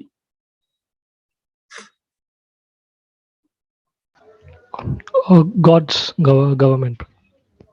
So a divine government ಅಂತ ಕೂಡ ಏನ್ ಮಾಡ್ತಾರೆ ಹೇಳ್ತಾರೆ. It was a theocracy, a divine government or God's government. ಈಗ ಒಂದು ಪ್ರಶ್ನೆ ಏನು ಅಂದ್ರೆ, ಇಸ್ರಾಯೇಲ್ ಅವರಲ್ಲಿದ್ದಂತ ಗವರ್ಮೆಂಟ್ ಅದು ಡೆಮೋಕ್ರಸಿನ ಥಿಯೋಕ್ರಸಿನ? ಡೆಮೋಕ್ರಸಿ ನಮ್ಗೆ ಗೊತ್ತು, ಜನ ನಡೆಸ್ತಾ ಇದ್ದಂತ ಒಂದು ಗವರ್ಮೆಂಟ್ ಅಲ್ವಾ. People were driving that government. Theocracy ಅಂದ್ರೆ ದೇವರು ನಡೆಸುವಂತ ಒಂದು ಇದು. ಸೊ ಇಸ್ರಾಯೇಲ್ ಅಲ್ಲಿ ಯಾವ್ದಿತ್ತು ಗವರ್ಮೆಂಟ್, ಡೆಮೋಕ್ರಸಿನ ಥಿಯೋಕ್ರಸಿನ? Brother, theocracy. Okay, good. ಆಮೇಲೆ ಏನಕ್ಕೆ ಅಂತ ನೋಡೋದಾದ್ರೆ ಇಟ್ ಇಸ್ ಸಿಂಪಲ್ ಅಲ್ವಾ, ನಮ್ಗೆ ಗೊತ್ತಿದೆ. ಈಗ ಮೋಶೆನ ಇಸ್ರಾಯೇಲ್ ಜನನ ಈಜಿಪ್ಟ್ ಇಂದ ಬಿಡಿಸೋದಕ್ಕೆ ಯಾರು ಕಳಿಸಿದ್ರು? ದೇವ್ರು ಕಳಿಸಿದ್ರು. ಹಾಗಾಗಿ ಇಸ್ರಾಯೇಲ್ ಜನನ ಈಜಿಪ್ಟ್ ಇಂದ ಯಾರು ಹೊರಗಡೆ ಕರ್ಕೊಂಡ್ ಬಂದ್ರು? ಮೋಶೆನ? ದೇವ್ರ? ಖಂಡಿತ ದೇವ್ರೆ. ಸಿ, ಮೋಶೆ was one of the leaders, but ಆದ್ರೆ ಮೋಶೆಗೆ ಇನ್ಸ್ಟ್ರಕ್ಷನ್ ಕೊಟ್ಟಿದ್ದು ದೇವರು. ಹಾಗಾಗಿ ದ ಗವರ್ಮೆಂಟ್, ಇಸ್ರಾಯೇಲ್ ಇದ್ದಂತ ಗವರ್ಮೆಂಟ್ ಏನಂದ್ರೆ ಥಿಯೋಕ್ರಸಿ ಅಂತಾನು ಕೂಡ ಏನ್ ಮಾಡ್ತಾರೆ ಹೇಳ್ತಾರೆ. ಅಗೇನ್ ಈ ಒಂದು ಪ್ರಶ್ನೆ ಯಾಕೆ ಇಲ್ಲಿ ನಮ್ಗೆ ಧರ್ಮಶಾಸ್ತ್ರ ಓದುವಾಗ ಬರುತ್ತೆ ಅನ್ನೋ ಒಂದು ಥಾಟ್ ನಮ್ಗೆ ಎಲ್ರಿಗೂ ಬರ್ಬೋದು ಅಲ್ವಾ. ಏನಕ್ಕಂತ ನೋಡೋದಾದ್ರೆ, ಮೋಶೆ ಇಸ್ರಾಯೇಲ್ ನ ನಡೆಸ್ಕೊಳ್ಳೋದಕ್ಕೋಸ್ಕರ ಎಲ್ಡರ್ಸ್ ನ ಆಯ್ಕೆ ಮಾಡ್ಕೊಂಡ್ರು. ಪ್ರತಿಯೊಂದು ಟ್ರೈಬ್ ಇಂದ ಅಲ್ವಾ 70 ಜನ ಎಲ್ಡರ್ಸ್ ನ ಆಯ್ಕೆ ಮಾಡ್ಕೊಂಡ್ರು ಅಲ್ವಾ. ಆ ರೀತಿಯಾದಂತ ಒಂದು ಸಿಸ್ಟಮ್ ನ ಎಸ್ಟಾಬ್ಲಿಷ್ ಮಾಡಿದ್ರು. ಹಾಗಾಗಿ ಒಂದು ಟ್ರೈಬ್ ಅಲ್ಲಿ ಏನಾದ್ರು ತೊಂದರೆ ಆದ್ರೆ ಆ ಟ್ರೈಬಿನ ಎಲ್ಡರ್ಸ್ ಆ ಒಂದು ವಿಚಾರಗಳನ್ನ ಡಿಸ್ಕಸ್ ಮಾಡ್ಬೇಕಾಗಿತ್ತು ಅಲ್ವಾ. ಅಕಸ್ಮಾತ್ ಅದನ್ನ ಸಾಲ್ವ್ ಮಾಡಕ್ ಆಗ್ಲಿಲ್ಲ ಅಂದ್ರೆ ಮೋಶೆ ಹತ್ರ ಬರ್ಬೇಕಾಗಿತ್ತು. ಈ ರೀತಿಯಾದ ಒಂದು ಸಿಸ್ಟಮ್ ಅಲ್ಲಿ ಇತ್ತು. ನೋಡೋದಾದ್ರೆ ಮೇಲ್ನೋಟಕ್ಕೆ ಅದು ಪೀಪಲ್ ಗವರ್ಮೆಂಟ್ ಅನ್ನೋ ತರ ಇತ್ತು. ಬಟ್ ಆಕ್ಚುಲಿ ನೋಡೋದಾದ್ರೆ ಅವ್ರಿಗೆಲ್ರಿಗೂ ಇನ್ಸ್ಟ್ರಕ್ಷನ್ ಬಂದಿದೆ ಎಲ್ಲಿಂದಾನೆ ಅಂತ ನೋಡೋದಾದ್ರೆ ಅದು ದೇವ್ ಕೊಟ್ಟಂತ ನ್ಯಾಯ ಪ್ರಮಾಣದಿಂದ. ಅಗೈನ್ ಲಾ ಆಫ್ ಮೋಸಸ್ ಅನ್ನುವಾಗ ಅದು ಬರೀ 10 ಕಮಾಂಡ್ಮೆಂಟ್ಸ್ ಗೆ ಸೀಮಿತವಾಗಲ್ಲ. ನಾವು ಡ್ಯೂಟ್ರಾನಮಿಲ್ ನೋಡೋದಾದ್ರೆ ಅನೇಕ ಲಾಸ್ ಏನ್ ಮಾಡಿದ್ದಾರೆ, ಕೊಟ್ಟಿದ್ದಾರೆ. ಹಾಗಾಗಿ ಜನನ ದೇವರು ಯಾವ ರೀತಿಯಾಗಿ ನಡೆಸ್ತಾ ಇದ್ರು ಅಂದ್ರೆ ಈ ಒಂದು ಧರ್ಮಶಾಸ್ತ್ರಗಳನ್ನ ಕೊಡೋದ್ರ ಮುಖಾಂತರ ಆ ಜನನ ನಡೆಸ್ತಾ ಇದ್ರು. ಆ ಧರ್ಮಶಾಸ್ತ್ರ ಮೋಶೆಗೆ ಬರ್ತಾ ಇತ್ತು, ಮೋಶೆ ಅದನ್ನ ಎಲ್ಡರ್ಸ್ಗೆ ಪಾಸ್ ಮಾಡ್ತಾ ಇದ್ರು. ಆ ಎಲ್ಡರ್ಸ್ ಕೂಡ ಆ ಒಂದು ಧರ್ಮಶಾಸ್ತ್ರದ ಆಧಾರದ ಮೇಲೆ ಇಸ್ರಾಯೇಲ್ ಜನನ ನಡೆಸ್ತಾ ಇದ್ರು. ಹಾಗಾಗಿ ಒಂದು ಪಾಯಿಂಟ್ ಇಲ್ಲಿ ಎಸ್ಟಾಬ್ಲಿಷ್ ಮಾಡಕ್ ಇಷ್ಟಪಡ್ತಾರೆ ಏನಂದ್ರೆ ಅಲ್ಲಿ ನಡೀತಾ ಇದ್ದಂಥದ್ದು ಥಿಯೋಕ್ರಸಿ ಅಂಡ್ ನಾಟ್ ಅ ಡೆಮೋಕ್ರಸಿ ಅಂತಾನು ಕೂಡ ಏನ್ ಮಾಡ್ತಾರೆ ಹೇಳ್ತಾರೆ. ಇದು ಯಾಕೆ ಮುಖ್ಯ ಅಂತ ನೋಡೋದಾದ್ರೆ ಆ ಜನ ಅಷ್ಟು ಈಸಿಯಾಗಿ ಅಷ್ಟು ಫ್ರೀ ಆಗಿ ಅಲ್ವಾ ನಡ್ಕೋಬೇಕಂದ್ರೆ ಈ ಧರ್ಮಶಾಸ್ತ್ರ ಬಹಳ ಇಂಪಾರ್ಟೆಂಟ್ ರೋಲ್ ನ ಪ್ಲೇ ಮಾಡಿದೆ. ಏನಂದ್ರೆ ಪ್ರತಿಯೊಂದು ವ್ಯಕ್ತಿ ಯಾವ ರೀತಿಯಾಗಿ ನಡ್ಕೋಬೇಕು ಅನ್ನೋ ಒಂದು ಇನ್ಸ್ಟ್ರಕ್ಷನ್ ನ ಅದು ಕೊಟ್ಟಿದೆ. ಅದು ಕೊಟ್ಟಿದ್ದು ದೇವ್ರೆ ಅನ್ನೋ ಒಂದು ಪಾಯಿಂಟ್ ನಲ್ಲಿ ಪ್ರೂವ್ ಮಾಡೋದಕ್ಕೋಸ್ಕರ. ಅಗೇನ್ ಹಾಗಾಗಿ ಇದರಿಂದ ನಾವೇನ್ ಕಲಿಬಹುದು ಅಂತ ನೋಡೋದಾದ್ರೆ ಆ ಧರ್ಮಶಾಸ್ತ್ರ ಖಂಡಿತ ನಮ್ಮನ್ನ ದೇವ್ರ ಕಡೆ ಕರ್ಕೊಂಡು ಹೋಗುತ್ತೆ ಅಲ್ವಾ. ದೇವರ ವಿಚಾರಗಳನ್ನ ನಮ್ಗೆ ತಿಳಿಸೋದಕ್ಕೆ ಎಂತೆ ಈಸಿ ಆಗತ್ತೆ ಅನ್ನೋ ಒಂದು ಥಾಟ್. ಹಾಗಾಗಿ ಆ ಧರ್ಮಶಾಸ್ತ್ರ ವಿಚಾರಗಳನ್ನ ನಾವು ಸ್ಟಡಿ ಮಾಡುವಾಗ ನಾವು ದೇವರನ್ನ ಅರ್ಥ ಮಾಡ್ಕೊಳ್ತೀವಿ ಅನ್ನೋ ಒಂದು ಥಾಟ್ಸ್ ನ ನಮ್ಗೆ ಆ ಒಂದು ಭಾಗದಲ್ಲೂ ಕೂಡ ಏನ್ ಮಾಡ್ತಾರೆ ಹೇಳ್ತಾರೆ. ಹಾಗೆ ಈ ಒಂದು ಪ್ರಶ್ನೆಗೆ ಆನ್ಸರ್ ಕೂಡ ನಾವು ನೋಡ್ಬಿಡೋಣ. ಕ್ವೆಶ್ಚನ್ ನಂಬರ್ 17 ಯಾರು ಓದ್ತೀರಾ? As God's representative in bringing Israel out of Egyptian bondage, the force of circumstances has centralized the government in his hand and made the meek Moses an autocrat in power and authority. Though from the meekness of this disposition, he was in fact the overworked servant of the people, whose very life was being exhausted by the wondrous care of his position. At this juncture, a civil government was established, which was virtually a democracy. Let us not be misunderstood. Regarded as unbelievers would esteem it, Israel's government was a democracy, but regarded in the light of his own claims, it was a theocracy, that is, a divine government, for the laws given by God through Moses permitted of no amendments. They must neither add to nor taken from the code of laws. Thus saying, Israel government was different from any other civil government, either before or since. ಎಷ್ಟು beautiful ಆಗಿ ಆ ಒಂದು thoughts ನ ಹೇಳ್ತಾರೆ ಅಲ್ವಾ. Israel government ಅದು ಥಿಯೋಕ್ರಸಿ, ದೇವ್ರು ನಡೆಸಿದಂತ government ಆಗಿತ್ತು. ಹೀಗೆ ದೇವ್ರು ನಡೆಸಿದಂತ ಗವರ್ಮೆಂಟ್ ಆಗಿದ್ರು ಕೂಡ ಯಾಕೆ ಜನನ ಆಯ್ಕೆ ಮಾಡ್ಕೊಂಡ್ರು, ಯಾಕೆ ಆ ಒಂದು ಜನರನ್ನ ಆಯ್ಕೆ ಮಾಡ್ಕೋಬೇಕಾಯ್ತು ಅನ್ನುವಾಗ ತುಂಬಾ ಸಿಂಪಲ್ ಆಗಿ ಹೇಳ್ತಾರೆ ಅಲ್ವಾ. ಮೋಶೆ ಒಬ್ರೇ ಅಷ್ಟು ಜನನ ನಡೆಸೋದಕ್ಕೆ ಕಷ್ಟ ಆಗ್ತಾ ಇತ್ತು ಅಲ್ವಾ. ಈ ವಾಸ್ ಬೀಯಿಂಗ್ ಎಕ್ಸಾಸ್ಟೆಡ್ ಅಂತಾನು ಕೂಡ ಏನ್ ಮಾಡ್ತಾರೆ ಹೇಳ್ತಾರೆ ಅಲ್ವಾ. ಖಂಡಿತ ಲ್ಯಾಕ್ಸ್ ಆಫ್ ಪೀಪಲ್ ನ ಅಲ್ವಾ ಅವರ ಕುಂದುಕೊರತೆಗಳನ್ನ ಕೇಳ್ಕೊಂಡು ಅವರ ವಿಚಾರಗಳನ್ನ ನಿಭಾಯಿಸುವಂತದ್ದು ಒಂದು ವ್ಯಕ್ತಿಲಿ ಸಾಧ್ಯ ಆಗದಿರಂತ ಒಂದು ವಿಚಾರ. ಹಾಗಾಗಿ ಹಲವಾರು ಕೋ ವರ್ಕರ್ಸ್ ನ ಅವ್ರು ಕರ್ಕೊಂಡು ಅಂತ ಈ ಒಂದು ಕೆಲಸನ ಮಾಡಿದ್ರು. ಬಟ್ ಅಲ್ಲೂ ಕೂಡ ಅದು ಜನರಿಂದ ನಡೆಸಿದಂತ ಒಂದು ಗವರ್ಮೆಂಟ್ ಅಲ್ಲ, ಬದಲಿಗೆ ದೇವರ ಇನ್ಸ್ಟ್ರಕ್ಷನ್ಸ್ ಮೇಲೆ ಅದು ನಡೆದಂತ ಒಂದು ವಿಚಾರ ಅಂತಾನು ಕೂಡ ಏನ್ ಮಾಡ್ತಾರೆ ಹೇಳ್ತಾರೆ. ಅಷ್ಟೆಲ್ಲ ಆ ಒಂದು ಲಾಸ್ ನ ಧರ್ಮಶಾಸ್ತ್ರನ ಯಾರು ಕೂಡ ಅಮೆಂಡ್ ಮಾಡೋದಕ್ಕೆ ಅವಕಾಶ ಇರ್ಲಿಲ್ಲ. ಯಾರು ಕೂಡ ಅದನ್ನ ಚೇಂಜ್ ಮಾಡಂಗಿಲ್ಲ, ಯಾರು ಕೂಡ ಅದನ್ನ ಆಡ್ ಮಾಡಂಗಿಲ್ಲ, ಯಾರು ಅದನ್ನ ತೆಗ್ದಾಕಂಗಿಲ್ಲ. ಹಾಗಾಗಿ ಇಸ್ರಾಯೇಲ್ ಇದ್ದಂತ ಗವರ್ಮೆಂಟ್ ಏನಂದ್ರೆ which was one led by God, ಅದನ್ನ ಥಿಯೋಕ್ರಸಿ ಅಂತಾನು ಕೂಡ ಏನ್ ಮಾಡ್ತಾರೆ ಕರೀತಾರೆ. ಹಾಗೆ ಇದು ಕೂಡ ನೋಡೋದಾದ್ರೆ ಆ ಗವರ್ಮೆಂಟ್ ಎಷ್ಟು ಬ್ಯೂಟಿಫುಲ್ ಆಗಿ ಕೆಲಸ ಮಾಡಿದೆ, ಎಷ್ಟು ಚೆನ್ನಾಗಿ ಆ ಒಂದು ಜನರನ್ನ ನಡೆಸಿದೆ ಅನ್ನುವಾಗ ಆ ವಿಚಾರಗಳು ಅಷ್ಟು ಸ್ಟ್ರಾಂಗ್ ಆಗಿದ್ದಾಗ ಮಾತ್ರನೇ ಅಷ್ಟು ಬ್ಯೂಟಿಫುಲ್ ಆಗಿ ಆ ಜನರನ್ನ ನಡೆಸೋದಕ್ಕೆ ಸಾಧ್ಯ ಆಗುತ್ತೆ. ಅಗೇನ್ ಇದು ಕೂಡ ನಮ್ಗೆ ದೇವ್ರ ಕಡೆನೆ ಅದು ಕರ್ಕೊಂಡು ಹೋಗುವಂತ ಒಂದು ಥಾಟ್ಸ್ ಆಗಿರುತ್ತೆ ಅನ್ನೋ ಒಂದು ಮಾತನ್ನು ಕೂಡ ನಾವು ನೋಡಬಹುದು. ನೆಕ್ಸ್ಟ್ ನಾವು ಕಂಟಿನ್ಯೂ ಮಾಡ್ತಾ ಅಗೇನ್ ಕೆಲವೊಂದು ಪ್ರಶ್ನೆಗಳು ಸ್ಕಿಪ್ ಮಾಡೋಣ.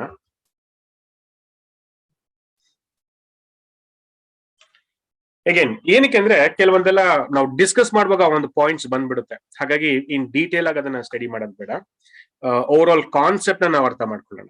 Next question number 22. Did the law of Moses favour the rich to disadvantage of the poor? What was the provision of the jubilee year? ಹೀಗೆ ನೋಡೋದಾದ್ರೆ ಮೋಶೆ ಕೊಟ್ಟಂತ ಧರ್ಮಶಾಸ್ತ್ರ ಅದು ಶ್ರೀಮಂತರಿಗೆ ಒಂಥರ, ಬಡವ್ರಿಗೆ ಇನ್ನೊಂಥರ ಇತ್ತ, ಅಥವಾ ಶ್ರೀಮಂತರಿಗೆ ಅದು ಸಪೋರ್ಟ್ ಮಾಡ್ತಾ ಬಡವ್ರಿಗೆ ಅದು ಡಿಸ್ಅಡ್ವಾಂಟೇಜ್ ಆಗಿತ್ತ ಅನ್ನೋ ಒಂದು ಥಾಟ್ ಹೇಳ್ತಾರೆ. ಆಮೇಲೆ ಜೂಬ್ಲಿ ಇಯರ್ ಬಗ್ಗೆನೂ ಕೂಡ ನಮ್ಗೆ ಮಾತಾಡ್ತಾರೆ. ಹಾಗೆ ಇಲ್ಲಿಂದ ನಾವು ಮೋಶೆ ಕೊಟ್ಟಂತ ಧರ್ಮಶಾಸ್ತ್ರ ಹೇಗೆ ಮನುಷ್ಯನ್ಗೆ ಒಂದು ಇನ್ಸ್ಟ್ರಕ್ಷನ್ ಆಗಿತ್ತು, ಅಷ್ಟೇ ಅಲ್ಲ, ಅದು ಎಲ್ಲಾ ಮನುಷ್ಯನೂ ಒಂದೇ ತರ ನೋಡ್ತಾ ಇತ್ತು. ಅವನ ರೈಟ್ಸ್ ಅಂಡ್ ಲಿಬರ್ಟೀಸ್ ನ ಕಾಪಾಡದೆ ಅದರ ಉದ್ದೇಶ ಆಗಿತ್ತು ಅನ್ನೋ ಒಂದು ಥಾಟ್ಸ್ ನ ನೆಕ್ಸ್ಟ್ ನಾವು ಓದ್ಕೊಂಡು ಹೋಗ್ತೀವಿ. ಯಾರೋ ಓದ್ತಿರೋ ಇದನ್ನ? Question number 22.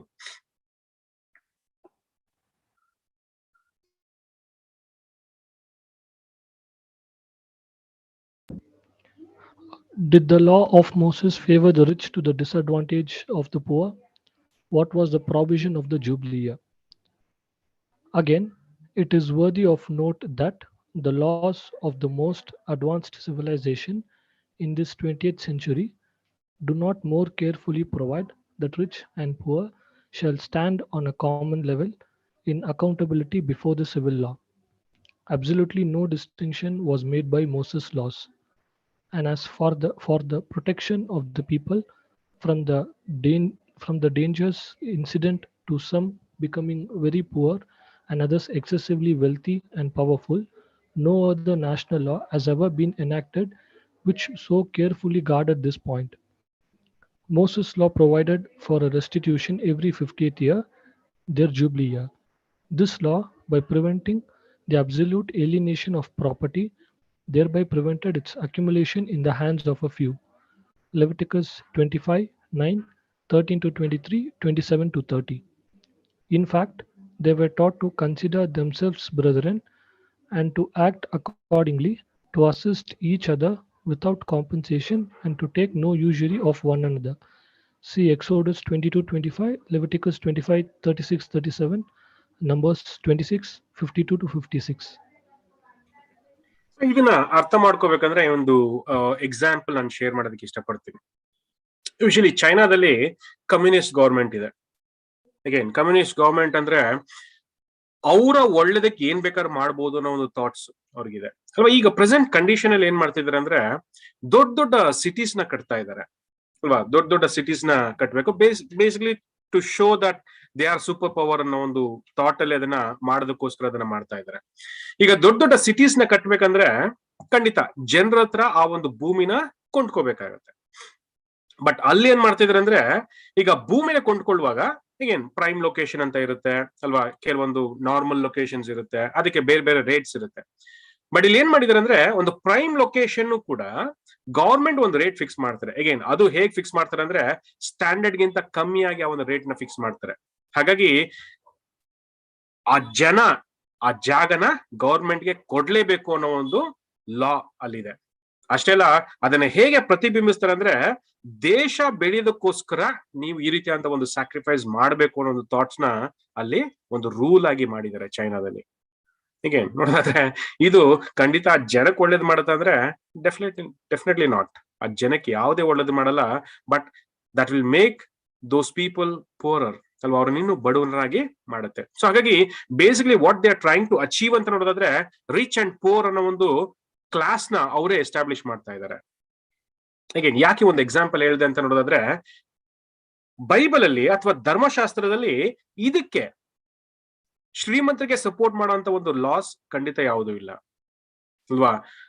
ನೋಡೋದಾದ್ರೆ ಅದು ಎಲ್ರಿಗೂ ಈಕ್ವಲ್ ಆಗಿರುವಂತ ರೀತಿಯಲ್ಲೇ ಆ ಒಂದು ಲಾನ ಮೋಶೆ ಕೊಟ್ಟಿದ್ದಾರೆ ಅಂತಾನು ಕೂಡ ಏನ್ ಮಾಡ್ತೀವಿ ನಾವು ನೋಡ್ತೀವಿ. ಸೊ ಫಾರ್ ಎಕ್ಸಾಂಪಲ್ ನಾವು ಜೂಬ್ಲಿ ಅನ್ನೋ ಒಂದು ವಿಚಾರ ಕೂಡ ನಾವು ಈಗಾಗ್ಲೇ ನೋಡಿದ್ವಿ. ಹಾಗಾಗಿ ಜೂಬ್ಲಿ ಅನ್ನೋ ಒಂದು ಥಾಟ್ಸ್ ಕೂಡ ಏನಾಗುತ್ತೆ ಅಂತ ನೋಡೋದಾದ್ರೆ ಒಬ್ಬ ಶ್ರೀಮಂತ ಯಾವಾಗ್ಲೂ ಅವನ ಹತ್ರ ಹಣ ಜಾಸ್ತಿ ಇರುತ್ತೆ ಅಲ್ವಾ. ಒಬ್ಬ ಬಡವನಿಗೆ ದುಡ್ಡು ಅವಶ್ಯಕತೆ ಬೇಕಾದಾಗ ಅವ್ನು ಡೆಫಿನೆಟ್ಲಿ ಆ ಶ್ರೀಮಂತರ ಹತ್ರ ಹೋಗ್ತಾನೆ ಅಲ್ವಾ. ಶ್ರೀಮಂತರ ಹತ್ರ ಹೋಗುವಾಗ ಅವನು ಸುಮ್ನೆ ದುಡ್ಡು ಕೊಡ್ದಿರ ಏನಾದ್ರೂ ಒಂದು ವಸ್ತುನ ತಗೊಳ್ತಾನೆ. ಸೊ ಇಲ್ಲಿ ಆ ಪ್ರಾಪರ್ಟಿನ ಕೊಡ್ತಾನೆ. ಹಾಗಾಗಿ ಆ ಪ್ರಾಪರ್ಟಿನ ಕೊಟ್ಮೇಲೆ ಮುಗೀತೋ ಅಷ್ಟೇ ಹತ್ರ ಒಂದು ಡೀಲ್ ಖಂಡಿತ ಅಲ್ವೇ ಅಲ್ಲ ಅನ್ನೋ ಒಂದು ಥಾಟನ ಮೋಶೆಯ ಧರ್ಮಶಾಸ್ತ್ರ ಹೇಳುತ್ತೆ. ನೋಡೋ ನೀನು ಕೂಡ ಸ್ವಲ್ಪ ಟೈಮ್ ಅದನ್ನ ಯೂಸ್ ಮಾಡ್ಕೋ, ಬಟ್ ಆದ್ರೆ ಆ ಜೂಬ್ಲಿ ಇಯರ್ ಬರುವಾಗ you have to restore that back to him. ನೀನು ಅವನಿಗೆ ಅದನ್ನ ವಾಪಸ್ ಕೊಡ್ಬೇಕು ಅನ್ನೋ ಒಂದು ಲಾನ್ ಏನ್ ಮಾಡಿದ್ದಾರೆ ಕೊಟ್ಟಿದ್ದಾರೆ. ಹಾಗಾಗಿ ಈ ಒಂದು ಪ್ರಿನ್ಸಿಪಲ್ ಏನ್ ಮಾಡುತ್ತೆ ಅಂದ್ರೆ ಯಾರನ್ನು ಕೂಡ ಶ್ರೀಮಂತರಾಗಿ ಮಾಡಲ್ಲ, ಯಾರನ್ನು ಕೂಡ ಬಡವರನ್ನಾಗಿ ಮಾಡಲ್ಲ ಅಲ್ವಾ. ಒಂದು ಈಕ್ವಲ್ ಸ್ಟೇಟ್ ನಲ್ಲಿ ಕ್ರಿಯೇಟ್ ಮಾಡುತ್ತೆ ಅನ್ನೋ ಒಂದು ಥಾಟ್ ಅನ್ನು ಕೂಡ ನಾವು ನೋಡ್ತೀವಿ. ಅಗೇನ್ ಇದನ್ನ ಒನ್ ಆಫ್ ದ ಎಕ್ಸಾಂಪಲ್ಸ್ ಆಗಿ ಏನ್ ಮಾಡಿದ್ದಾರೆ ಯೂಸ್ ಮಾಡ್ಕೊಂಡಿದ್ದಾರೆ. ಅಂದ್ರೆ ಮೋಶೆ ಕೊಟ್ಟಂತ ಧರ್ಮಶಾಸ್ತ್ರದಲ್ಲಿ ಯಾವುದೇ ವ್ಯಕ್ತಿಗೆ ಒಂದು ಪ್ರಾಮುಖ್ಯತೆ ಇಲ್ಲ, ಪ್ರತಿಯೊಂದು ವ್ಯಕ್ತಿನೂ ಈಕ್ವಲ್ ಆಗಿ ನೋಡುವಂತ ಒಂದು ದೃಷ್ಟಿಕೋನ ಇದೆ. ಅಷ್ಟೇ ಅಲ್ಲ, ಅವನಿಗೆ ಒಳ್ಳೇದಾಗ್ಬೇಕನ್ನೋದೇ ಅದರ ಉದ್ದೇಶ. ಯಾರನ್ನು ಶ್ರೀಮಂತರು ಮಾಡುವಂತದ್ದು ಧರ್ಮಶಾಸ್ತ್ರದ ಉದ್ದೇಶ ಅಲ್ಲ, ಯಾರನ್ನು ಬಡವನಾಗಿ ಮಾಡುವಂತದ್ದು ಧರ್ಮಶಾಸ್ತ್ರದ ಉದ್ದೇಶ ಅಲ್ಲ, ಎಲ್ರನ್ನು ರೆಸ್ಟೋರ್ ಮಾಡುವಂತದ್ದೇ ಆ ಧರ್ಮಶಾಸ್ತ್ರದ ಉದ್ದೇಶ ಅನ್ನೋ ಒಂದು ಥಾಟ್ ಅನ್ನು ಕೂಡ ನಮ್ಗೆ ಏನ್ ಮಾಡ್ತಾರೆ, ಹೇಳ್ತಾರೆ. ಹೀಗೆ ನೋಡೋದಾದ್ರೆ ದೇವ್ರು ಮಾತ್ರನೇ ಈ ರೀತಿಯಂತ ಒಂದು ವಿಚಾರನಲ್ಲಿ ಎಸ್ಟಾಬ್ಲಿಷ್ ಮಾಡೋದಕ್ಕೆ ಸಾಧ್ಯ ಆಗತ್ತೆ ಅಲ್ವಾ. ಬೇರೆ ಯಾರು ಕೂಡ ಈ ರೀತಿಯಾಗಿ ಅದನ್ನ ಯೋಚನೆ ಮಾಡಲ್ಲ ಅಲ್ವಾ. ಹಾಗಾಗಿ ಈ ಒಂದು ವಿಚಾರನಲ್ಲಿ ಪರ್ಟಿಕ್ಯುಲರ್ ಆಗಿ ಏನ್ ಮಾಡ್ತಾರೆ, ಹೈಲೈಟ್ ಮಾಡ್ತಾರೆ. Next question number 23. What safeguard were provided to prevent tampering with the rights of the people, and what was the duty of the priest toward the poor and unlearned? ಅಲ್ವಾ, ಧರ್ಮಶಾಸ್ತ್ರನ ನಾಶ ಮಾಡಬಾರ್ದು, ಅದ್ರ ಬಗ್ಗೆ add ಮಾಡಬಾರ್ದು, ತೆಗೆದಾಕ್ಬಾರ್ದು ಅಲ್ವಾ. ಯಾವ ರೀತಿ ಅಂತ ಒಂದು ಕಂಟ್ರೋಲ್ ಸಿಸ್ಟಮ್ ನ ಅಲ್ಲಿ ಇಟ್ಟಿದ್ರು ಅನ್ನೋ ಒಂದು ಥಾಟ್ ಅನ್ನ ಹೇಳ್ತಾರೆ. ಯಾರು ಓದ್ತೀರಾ?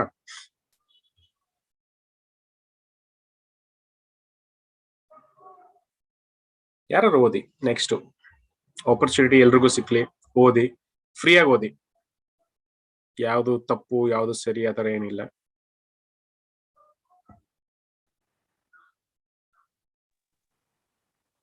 All the law were made public, thus preventing designing men from successfully tampering with the rights of the people.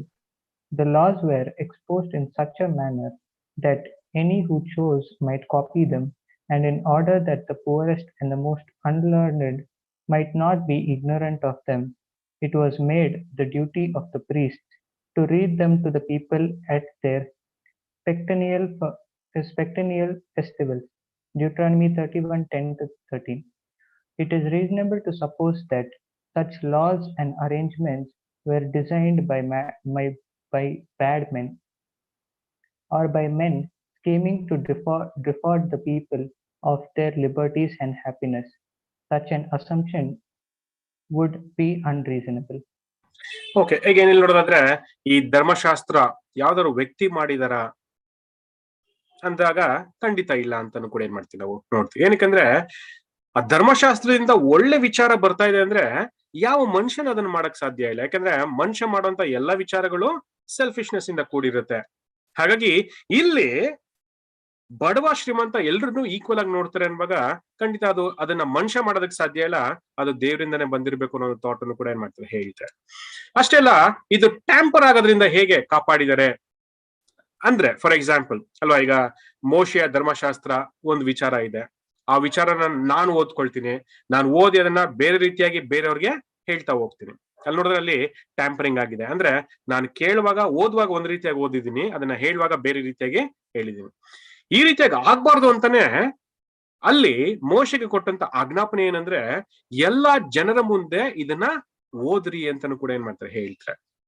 ಅಂದ್ರೆ ಎಲ್ರಿಗೂ ಈಕ್ವಲ್ ಆಗಿ ಅದು ಅರ್ಥ ಆಗಂತ ರೀತಿಯಲ್ಲಿ ಅದನ್ನ ಓದಿಸಿ ಅಂತಾನು ಕೂಡ ಏನ್ ಮಾಡ್ತಾರೆ, ಹೇಳ್ತಾರೆ. ಪರ್ಟಿಕ್ಯುಲರ್ ಆಗಿ ಕೆಲವೊಂದು ಹಬ್ಬಗಳಲ್ಲಿ ಆ ಒಂದು ವಿಚಾರಗಳನ್ನ ಓದಿ ಅಂತಾನು ಕೂಡ ಏನ್ ಮಾಡ್ತಾರೆ, ಹೇಳ್ತಾರೆ.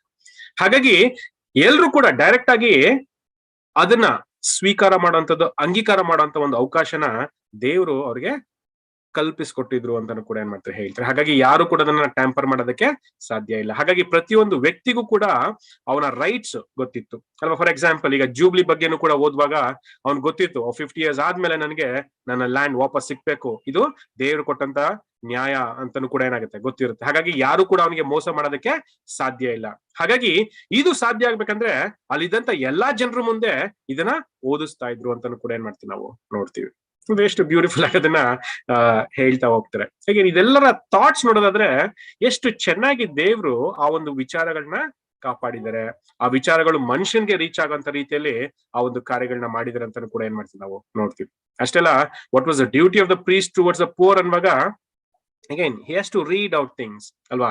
ಆ ಯಾಜಕ ಆ ವಿಷಯಗಳನ್ನ ಹಾಗೆ ತಿಳಿಸುವಂತದ್ದು ಅವನ ಕರ್ತವ್ಯ, ಅವನ ಜವಾಬ್ದಾರಿ ಅಂತಾನು ಕೂಡ ಏನ್ ಮಾಡ್ತಾರೆ, ಹೇಳ್ತಾರೆ. ಹಾಗಾಗಿ ಯಾರು ಕೂಡ ಇದನ್ನ ಟ್ಯಾಂಪರ್ ಮಾಡೋದಕ್ಕೆ ಸಾಧ್ಯ ಇಲ್ಲ ಅಲ್ವಾ. ಯಾವ್ದೋ ಒಂದು ವಿಚಾರನ ನಾವು ಎಂತೆ ಎಲ್ಲಾ ಜನಗಳ ಮುಂದೆ ಓದುವಾಗ ಖಂಡಿತ ಅದನ್ನ ಯಾರು ಕೂಡ ಟ್ಯಾಂಪರ್ ಮಾಡೋದಕ್ಕೆ ಸಾಧ್ಯ ಇಲ್ಲ. ಆ ರೀತಿಯಂತ ಒಂದು ಸಿಸ್ಟಮ್ ನಲ್ಲಿ ಎಸ್ಟಾಬ್ಲಿಷ್ ಮಾಡಿದ್ರು. ಹಾಗಾಗಿ ಇಂಥ ಒಳ್ಳೆ ಸಿಸ್ಟಮ್ ಯಾವ ಕೆಟ್ಟ ವ್ಯಕ್ತಿನೂ ಕೂಡ ಮಾಡೋದಕ್ಕೆ ಸಾಧ್ಯನೇ ಇಲ್ಲ ಅಲ್ವ. ಏನಕ್ಕಂದ್ರೆ ಮನುಷ್ಯ ಏನಾದ್ರು ಮಾಡಿದ್ರೆ ಅದರಿಂದ ಏನಾದ್ರೂ ಸ್ವಾರ್ಥದಿಂದನೇ ಮಾಡಿರ್ತಾನೆ, ಅದರಿಂದ ಏನಾದ್ರೂ ಲಾಭ ಆಗಂತ ರೀತಿಯಲ್ಲೇ ಮಾಡಿರ್ತಾನೆ.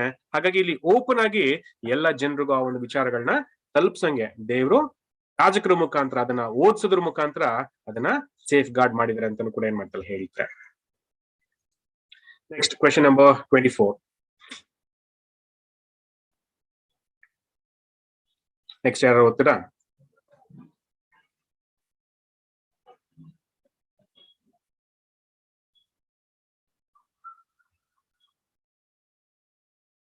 ಓಕೆ, ಸೆಕೆಂಡ್ ರೌಂಡ್ ನಾವು ಸ್ಟಾರ್ಟ್ ಮಾಡ್ಬೋದು.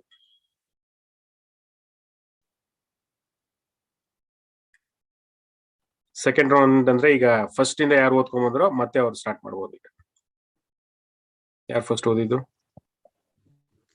Brother, it's me. I'll go on, brother. Please go ahead. Yeah.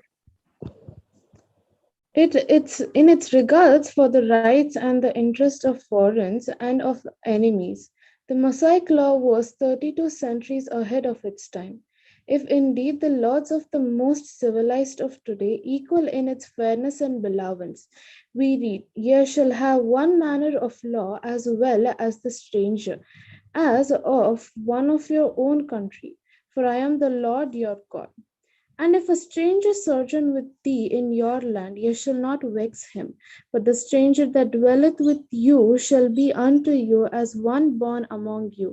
And thou shalt love him as thyself. For ye were strangers in the land of Egypt. If thou meet thine enemy's ox or his ass going astray, thou shalt surely bring it back to him again. If thou see the ass of his that hath lying under his burden, wouldst thou cease to leave thy business and help him? Thou shalt surely leave it and join with him." Again continue ಮಾಡ್ತಾ ನಾವು ಇಲ್ಲಿ ಎರಡು ಧರ್ಮಶಾಸ್ತ್ರದ ಬಗ್ಗೆ ನೋಡ್ತಾ ಹೋಗ್ತೀವಿ. ಇಲ್ಲಿ ಒಂದು ಯಾವ್ದಾರು ಒಂದು ದೇಶಕ್ಕೆ ಒಬ್ಬ ಫಾರಿನರ್ ಬಂದ್ರೆ ಹೇಗೆ ನಡ್ಕೋಬೇಕು ಅನ್ನೋದು ಥಾಟ್ ಅನ್ನ ನಮ್ಗೆ ಹೇಳ್ತಾ ಹೋಗ್ತಾರೆ ಅಲ್ವಾ. ಆಕ್ಚುಲಿ ನೋಡಿದ್ರೆ ಇಲ್ಲಿ ಆ ಫಾರಿನರ್ ನ ಹೇಗೆ ನಡೆಸ್ಕೋಬೇಕು ಅನ್ನೋ ಒಂದು ವಿಚಾರನು ಕೂಡ ಏನ್ ಮಾಡ್ತಾರೆ ಹೇಳ್ತಾರೆ. ಹಾಗಾಗಿ ಹೇಳ್ತಾರೆ, what provision for the rights of foreigner and enemies were made by the Mosaic law ಅಲ್ವಾ. ಒಬ್ಬ ಅನ್ಯ ದೇಶದವನ್ ಬಂದ್ರೆ ಅವನ ಜೊತೆ ಯಾವ ರೀತಿಯಾಗಿ ನಡ್ಕೋಬೇಕು ಅಂತಾನು ಕೂಡ ಏನ್ ಮಾಡ್ತಾರೆ ಹೇಳ್ತಾರೆ. ನೆಕ್ಸ್ಟ್ ಪಾರ್ಟ್ ಅಲ್ಲಿ ನಿನ್ನ ವೈರಿ ಅಲ್ವಾ ಅವ್ರ ಬಗ್ಗೆ ಹೇಗೆ ನಡ್ಕೋಬೇಕು ಅನ್ನೋ ಒಂದು ವಿಚಾರನೂ ಕೂಡ ಮೋಶೆ ಧರ್ಮಶಾಸ್ತ್ರದಲ್ಲಿ ಹೇಳಿದ್ರೆ ಅಂತಾನು ಕೂಡ ಏನ್ ಮಾಡ್ತಾರೆ ಹೇಳ್ತಾರೆ. ಫಸ್ಟ್ ಆಫ್ ಆಲ್ ನೋಡಿದ್ರೆ ಒಬ್ಬ ಫಾರಿನರ್ ಅನ್ಯ ದೇಶದವನ್ ಬಂದ್ರೆ ಏನ್ ಮಾಡ್ಬೇಕಂತ ನಮ್ಗೆ ಏನ್ ಮಾಡ್ತಾರೆ ಲೆವಿಟಿಕಸ್ 19:33 and 34 ಅಲ್ಲಿ ಹೇಳ್ತಾರೆ. ನಿಮ್ಮ ದೇಶದಲ್ಲಿ ಇಳುಕೊಂಡಿರುವ ಪರದೇಶದವರಿಗೆ ಅನ್ಯಾಯವೇನೂ ಮಾಡಬಾರದು. ಅವರು ನಿಮಗೆ ಸ್ವದೇಶದವರಂತೆಯೇ ಇರಬೇಕು. ಅವರನ್ನ ನಿಮ್ಮಂತೆಯೇ ಪ್ರೀತಿಸಬೇಕು. ಐಗುಪ್ತ ದೇಶದಲ್ಲಿದ್ದಾಗ ನೀವು ಅನ್ಯರಾಗಿದ್ದರಲ್ಲವೇ, ನಾನು ನಿಮಗೆ ದೇವರಾದ ಯೆಹೋವನು ಅಂತಾನು ಕೂಡ ಏನ್ ಮಾಡ್ತಾರೆ ಹೇಳ್ತಾರೆ. ಎಷ್ಟು ಬ್ಯೂಟಿಫುಲ್ ಆಗಿ ಒಂದು ಸ್ಟ್ರೇಂಜರ್ ಬಗ್ಗೆನು ಗಮನಿಸಿ ಅವ್ರ ಬಗ್ಗೆನು ಕೂಡ ಆ ಒಂದು ನ್ಯಾಯ ಪ್ರಮಾಣನ ಧರ್ಮಶಾಸ್ತ್ರನ ಹೇಳ್ತಾರೆ. ಅಕಸ್ಮಾತ್ ಯಾವುದೋ ಒಂದು ಸ್ಟ್ರೇಂಜರ್ ನಿಮ್ಮ ದೇಶಕ್ಕೆ ಬಂದ್ರೆ ಅಲ್ವಾ ಅವನಿಗೆ ಅನ್ಯಾಯ ಮಾಡ್ಬೇಡ್ರಿ. ಯಾಕೆಂದ್ರೆ ನೀವು ಕೂಡ ಒಂದ್ ಕಾಲದಲ್ಲಿ ಸ್ಟ್ರೇಂಜರ್ಸ್ ಆಗಿದ್ರಿ. ಈಜಿಪ್ಟ್ ಅಲ್ಲಿ ನೀವು ಕೂಡ ಸ್ಟ್ರೇಂಜರ್ಸ್ ಆಗಿದ್ರಿ. ಹಾಗಾಗಿ ನಿಮ್ಮನ್ನ ಹೇಗೆ ನಡೆಸ್ಕೊಂಡಿದ್ದಾರೆ ನಿಮ್ಗೆ ಗೊತ್ತಿದೆ. ಹಾಗಾಗಿ ನಿಮ್ ದೇಶಕ್ಕೆ ಯಾರು ಸ್ಟ್ರೇಂಜರ್ಸ್ ಬಂದ್ರೆ ನೀವು ಅವನನ್ನ ನಿಮ್ಮೊಂದ್ ತರಾನೇ ನೋಡ್ಬೇಕು ಅನ್ನೋ ಮಾತನ್ನ ಹೇಳ್ತಾರೆ. ಹೀಗೆ ನೋಡೋದಾದ್ರೆ is it not the right instruction ಅಲ್ವಾ. ಖಂಡಿತ ದೇವ್ರು ಇದನ್ನ ಮನುಷ್ಯ ಹೇಗ್ ನಡ್ಕೋಬೇಕು ಅನ್ನೋದನ್ನ ಆ ಧರ್ಮಶಾಸ್ತ್ರದ ಮುಖಾಂತರ ಏನ್ ಮಾಡಿದ್ದಾರೆ ತಿಳಿಸಿದ್ದಾರೆ. ಎಷ್ಟು ಬ್ಯೂಟಿಫುಲ್ ಆಗಿ ಈ ಒಂದು ಥಾಟ್ ನಲ್ಲಿ ವ್ಯಕ್ತಪಡಿಸಿದ್ದಾರೆ ಅಲ್ವಾ. ಯಾರೋ ಗೊತ್ತಿಲ್ದಿರೋನ್ ಕೂಡ ನಮ್ ದೇಶಕ್ಕೆ ಬಂದ್ರೆ ಅಲ್ವಾ ಅವ್ರನ್ನ ನಮ್ ತರನೇ ನೋಡ್ಬೇಕು ಅನ್ನೋ ಒಂದು ವಿಚಾರ ಏನ್ ಮಾಡ್ತಾರೆ ಅಲ್ಲಿ ತಿಳಿಸ್ತಾರೆ. ಹಾಗೆ ಮನುಷ್ಯ ಇದನ್ನ ಮಾಡೋದ್ ಸಾಧ್ಯನಾ ಅಂದ್ರೆ ಖಂಡಿತ ಇಲ್ಲ. ಅದೇ ತರ ಎನಿಮಿ ಬಗ್ಗೆ ಇನ್ನೊಂದು ಮಾತನ್ನ ಹೇಳ್ತಾರೆ, ಅದನ್ನ ಓದ್ಬಿಡೋಣ. ಎಕ್ಸೋಡಸ್ 23rd chapter 4 and 5 ನಾನು ಓದ್ತೀನಿ. Exodus 23rd chapter 4 and 5. ನಿನ್ನ ವೈರಿಯ ಎತ್ತಾಗಲಿ ಕತ್ತೆಯಾಗಲಿ ತಪ್ಪಿಸಿಕೊಂಡು ಹೋಗಿರಲಾಗಿ ಅದು ನಿನಗೆ ಸಿಕ್ಕಿದರೆ ಅದನ್ನ ಅವನ ಬಳಿಗೆ ಹೊಡಕೊಂಡು ಹೋಗಿ ಒಪ್ಪಿಸಬೇಕು. ನಿನ್ನ ಹಗೆಯವನ ಕತ್ತೆ ಹೊರೆಯ ಕೆಳಗೆ ಬಿದ್ದಿರುವುದನ್ನ ಕಂಡರೆ ಅದನ್ನ ಎಬ್ಬಿಸುವುದಕ್ಕೆ ಮನಸ್ಸಿಲ್ಲದೆ ಹೋದಾಗ್ಯೂ ಅವನಿಗೆ ಸಹಾಯ ಮಾಡಿ ಎಬ್ಬಿಸಲೇಬೇಕು ಅನ್ನೋ ಮಾತನ್ನು ಕೂಡ ಹೇಳ್ತಾರೆ. ಎಷ್ಟು ಬ್ಯೂಟಿಫುಲ್ ಆಗಿ ನಿನ್ನ ವೈರಿಗೆ ನೀನು ಸಹಾಯ ಮಾಡ್ಲೇಬೇಕು ಅನ್ನೋದು ಥಾಟ್ನ ಹೇಳ್ತಾರೆ. ಆಕ್ಚುಲಿ ಈ ನ್ಯಾಯ ಪ್ರಮಾಣನೂ ಕೂಡ ತುಂಬಾ ಬ್ಯೂಟಿಫುಲ್ ಆಗಿದೆ ಅಲ್ವಾ. ನಿನ್ನ ವೈರಿ ಕತ್ತೆ ಆಗ್ಲಿ ತಪ್ಪಿಸ್ಕೊಂಡು ಹೋಗಿದ್ರೆ ಅದನ್ನ ನಿನಗೆ ಸಿಕ್ಕಿದ್ರೆ ನೀನು ಅದನ್ನ ಹೊಡ್ಕೊಂಡೋಗಿ ಅವ್ನಿಗೆ ಒಪ್ಪಿಸ್ಬೇಕು ಅನ್ನೋ ಥಾಟ್ ಅನ್ನ ಹೇಳ್ತಾರೆ. ಹೇಗೆ ನೋಡೋದಾದ್ರೆ ಎಷ್ಟು ಸ್ಯಾಂಟಿಫೈಯಿಂಗ್ ಎಫೆಕ್ಟ್ ಅಲ್ವಾ. ಕೆಲವೊಂದ್ಸರಿ ವೈರಿಗಳಂತಾನೆ ನಮ್ಮ ಮನ್ಸು ಎಷ್ಟು ಕುದಿತಾ ಇರುತ್ತೆ ಅಂದ್ರೆ ಅದ್ರಲ್ಲಿ ನಾವೇ ನಾಶ ಆಗ್ಬಿಡ್ತೀವಿ. ಬಟ್ ಇಲ್ಲಿ ಸಿಂಪಲ್ ಆಗಿ ಒಂದು ಎತ್ತಾಗ್ಲಿ ಒಂದು ಕತ್ತಿ ಆಗ್ಲಿ ಅದು ನೀನು ವೈರಿದೆ ಆಗಿದ್ರು ನಿನ್ ಕಣ್ಗದ್ ಬಿದ್ರೆ ನೀನ್ ಅದನ್ನ ಕರ್ಕೊಂಡೋಗಿ ಅವನ ಮನೆಗೆ ಕೊಡ್ಬೇಕು ಅಂತಾನು ಕೂಡ ಏನ್ ಮಾಡ್ತಾರೆ ಹೇಳ್ತಾರೆ ಅಲ್ವಾ. ನಿನ್ಗೆ ಇಷ್ಟ ಇಲ್ದಿದ್ರು ಕೂಡ ಅವನ ಕೆಲ್ಸನ ಮಾಡ್ಬೇಕಂತಾನು ಕೂಡ ಏನ್ ಮಾಡ್ತಾರೆ ಹೇಳ್ತಾರೆ. ಹೀಗೆ ನೋಡೋದಾದ್ರೆ ಇದು ಕೂಡ ಒಂದು ಸ್ಯಾಂಟಿಫೈಯಿಂಗ್ ಎಫೆಕ್ಟ್ ನ ಉಂಟು ಮಾಡುತ್ತೆ. ಎಷ್ಟು ಬ್ಯೂಟಿಫುಲ್ ಆಗಿ ಆ ಒಂದು ನ್ಯಾಯ ಪ್ರಮಾಣನ ಕೊಟ್ಟಿದ್ದಾರೆ ಅಂತಾನು ಕೂಡ ಏನ್ ಮಾಡ್ತೀವಿ ನಾವು ನೋಡ್ತೀವಿ. ಅಗೇನ್ ಈ ಎಲ್ಲಾ ಎಕ್ಸಾಂಪಲ್ಸ್ ಕೂಡ ಮನುಷ್ಯರು ಮಾಡೋದಕ್ಕೆ ಸಾಧ್ಯನೇ ಇಲ್ಲ ಅನ್ನೋದನ್ನ ಎತ್ತಿ ಹಿಡಿಯುತ್ತೆ ಅಲ್ವಾ. ಯಾವ ನ್ಯಾಯ ಪ್ರಮಾಣನು ಕೂಡ ಮನುಷ್ಯ ಮಾಡಕ್ ಸಾಧ್ಯನೇ ಇಲ್ಲ. ಯಾಕಂದ್ರೆ ಇದರಲ್ಲಿ ಒಂದು ಪ್ಯೂರ್ ಮೋಟಿವ್ಸ್ ನ ನಾವು ಕಾಣ್ಬೋದು ಅಲ್ವಾ, ಒಳ್ಳೆ ಉದ್ದೇಶಗಳನ್ನ ನಾವು ಕಾಣ್ಬೋದು. ಹಾಗಾಗಿ ಅದನ್ನ ದೇವರೇ ಮಾಡಿದ್ದಾರೆ ಅನ್ನೋದಕ್ಕೆ ಈ ಎಲ್ಲಾ ಎಕ್ಸಾಂಪಲ್ಸ್ ನಾವು ಕೊಡ್ತಾ ಇದೀವಿ. Next question number 25. Even the dumb animals neglected by the law of Moses ಅಲ್ವಾ. ಮಾತು ಬರ್ದಿರಂತ ಪ್ರಾಣಿಗಳನ್ನ ಕಡೆಗಣಿಸಿದ್ರಂದ್ರೆ ಖಂಡಿತ ಇಲ್ಲ. ಓದ್ತೀರಾ ಯಾರಾದ್ರು?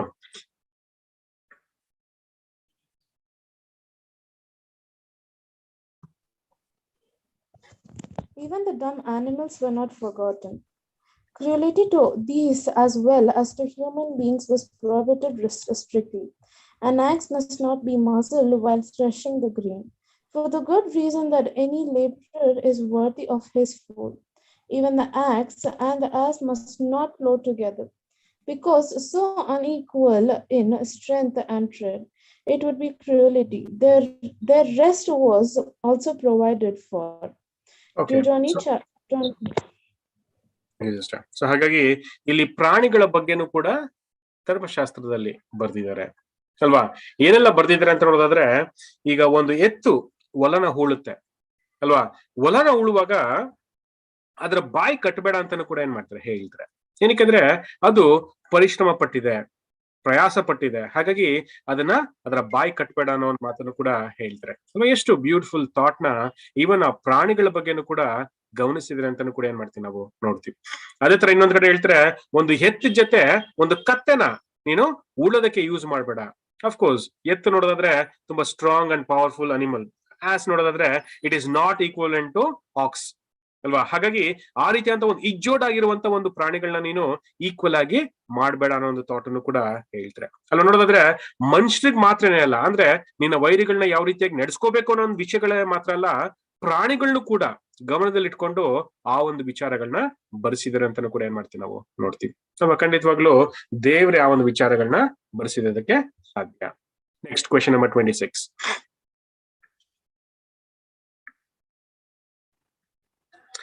Was a portion of the priesthood especially favored one in Israel? How were the Levites supported? Again, ನೋಡೋದಾದ್ರೆ ಇಲ್ಲಿ ಯಾಜಕರ ಬಗ್ಗೆ ಬರಿತಾ ಹೋಗ್ತಾರೆ. ಅಗೇನ್ ಇದರ ಕಾಂಟೆಕ್ಸ್ಟ್ ಕೂಡ ನಾನು ಹೇಳ್ಬಿಡ್ತೀನಿ. ಯಾಜಕರು ಅನ್ನುವಾಗ ನಮ್ಗೆ ಗೊತ್ತಿದೆ ಅಲ್ವಾ. ಯೂಶಲಿ ಮೋಶೆ ಏನ್ ಮಾಡಿದ್ರು, ಯಾಜಕರನ್ನ ನೇಮಿಸಿ ಯಾಜಕರ ಮುಖಾಂತರ ಇಸ್ರಾಯೇಲ್ ಜನನ ನಡೆಸ್ತಾ ಇದ್ರು. ಅಲ್ಲಿ ನೋಡೋದಾದ್ರೆ ಯಾಜಕರಿಗೆ ಟೈಟ್ಸ್ ಕೊಡ್ತಾ ಇದ್ರು. ಅಗೇನ್ 11 ಕುಲಗಳ ಜನ ಅಲ್ವಾ, ಯಾಜಕರಿಗೆ ಟೈಟ್ಸ್ ಕೊಡ್ಬೇಕು, ದಶಮ ಭಾಗ ಕೊಡ್ಬೇಕು. ಇದು ನ್ಯಾಯನ ಅನ್ನೋ ಒಂದು ಪ್ರಶ್ನೆ. ಹೀಗೆ ನೋಡೋದಾದ್ರೆ ಈಗ ಯಾಜಕರು ಎಂತ ದುಡಿಯಂಗಿಲ್ಲ, ಅವ್ರು ಬರೀ ದೇವರ ಕೆಲಸ ಮಾಡ್ಬೇಕು. ಇನ್ ಮಿಕ್ಕದವರು ಅಲ್ವಾ ದುಡ್ದಿರೋಂಥದ್ರಲ್ಲಿ ದಶಮ ಭಾಗನ ಯಾಜಕರಿಗೆ ಕೊಡ್ಬೇಕು ಅಲ್ವಾ. ಇದು ನ್ಯಾಯನ ಅನ್ನೋ ಒಂದು ಪ್ರಶ್ನೆ ಅಲ್ವಾ. ಹಾಗಾಗಿ ಸ್ಪೆಷಲ್ ಫೇವರ್ ಏನಾದ್ರು ಯಾಜಕರಿಗೆ ಕೊಟ್ಟಿದ್ರ, ಲಿವೈಟ್ಸ್ಗೆ ಕೊಟ್ಟಿದ್ರ ಅನ್ನೋ ಒಂದು ಥಾಟ್. ಏನ್ ಆನ್ಸರ್ ನೋಡೋಣ, ಯಾರು ಓದ್ತೀರಾ? Take heed of thyself that thou forsake not the Levite, as long as thou livest upon the earth. Deuteronomy 12:19. And the Levite that is within thy gate, thou shalt not forsake him, for he hath no part nor inheritance with thee in the land. Deuteronomy 14:27. Okay, so Levites ಬಗ್ಗೆ ಬರಿತಾ ಹೋಗ್ತಾರೆ. ಏನ್ ಹೇಳ್ತಾರೆ? Take it to thyself that thou forsake not the Levite as long as thou livest upon the earth. ಅಲ್ವಾ, ನೀನು ಯಾಜಕನನ್ನ ಅಥವಾ ಯಾಜಕ ವರ್ಗದವ್ರನ್ನ ನೀನು ಕಡೆಗಣಿಸಬಾರ್ದು ಅಂತ ಏನ್ ಮಾಡ್ತಾರೆ ಹೇಳ್ತಾರೆ. ಯಾಕೆ ಅವ್ರನ್ನ ಕಡೆಗಣಿಸಬಾರ್ದು ಅಂದ್ರೆ, ಲ್ಯಾಂಡ್ ಅನ್ನ ಡಿವೈಡ್ ಮಾಡುವಾಗ ಲೇವೈಟ್ಸ್ಗೆ ಯಾವುದೇ ಪೋರ್ಷನ್ ನ ಕೊಟ್ಟಿಲ್ಲ. ಹಾಗಾಗಿ ನೀವು ಅವರನ್ನ ನಡೆಸ್ಕೊಳ್ಳಿ, ನೀವು ಅವರನ್ನ ದಶಮ ಭಾಗ ಕೊಡಿ ಅಂತಾನು ಕೂಡ ಏನ್ ಮಾಡ್ತಾರೆ ಹೇಳ್ತಾರೆ. And the Levite that is within thy gates, thou shalt not forsake him, for he hath no part, no inheritance with thee. ಹಾಗೆ ನೋಡೋದಾದ್ರೆ ಅವ್ರ ಬಗ್ಗೆನೂ ಕೂಡ ಗಮನಿಸಿದ್ದಾರೆ ಅಲ್ವಾ. ಅವ್ರಿಗೆ ಯಾವುದೇ ಭೂಮಿ ಇಲ್ದಿರಂತ ಒಂದು ಕಾರಣಕ್ಕೆ ನೀವು ಸಂಪಾದನೆ ಮಾಡಿ ಅಥವಾ ದುಡಿದಿದ್ರಲ್ಲಿ ಅವ್ರಿಗೆ ದಶಮ ಭಾಗನ ಕೊಡಿ ಅನ್ನೋ ಒಂದು ಮಾತನ್ನು ಕೂಡ ಏನ್ ಮಾಡ್ತಾರೆ ಹೇಳ್ತಾರೆ. ಹೇಗೆ ನೋಡೋದಾದ್ರೆ ಇದು ಕೂಡ ಒಂದು ಬ್ಯೂಟಿಫುಲ್ ಆಗಿ ಅದನ್ನ ಕೊಟ್ಟಿದ್ದಾರೆ. ಆ ಒಂದು ನ್ಯಾಯ ಪ್ರಮಾಣನ ಅವ್ರನ್ನೂ ಕೂಡ ಗಮನಿಸಿ ಅದನ್ನ ಕೊಟ್ಟಿದ್ದಾರೆ ಅಂತಾನು ಕೂಡ ಏನ್ ಮಾಡ್ತೀವಿ ನಾವು ನೋಡ್ತೀವಿ. Next, question number 30.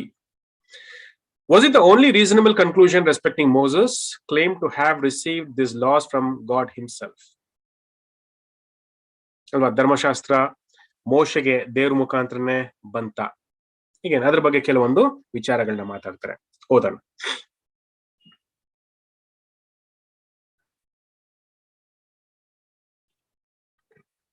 ಓದ್ತೀರಾ? Next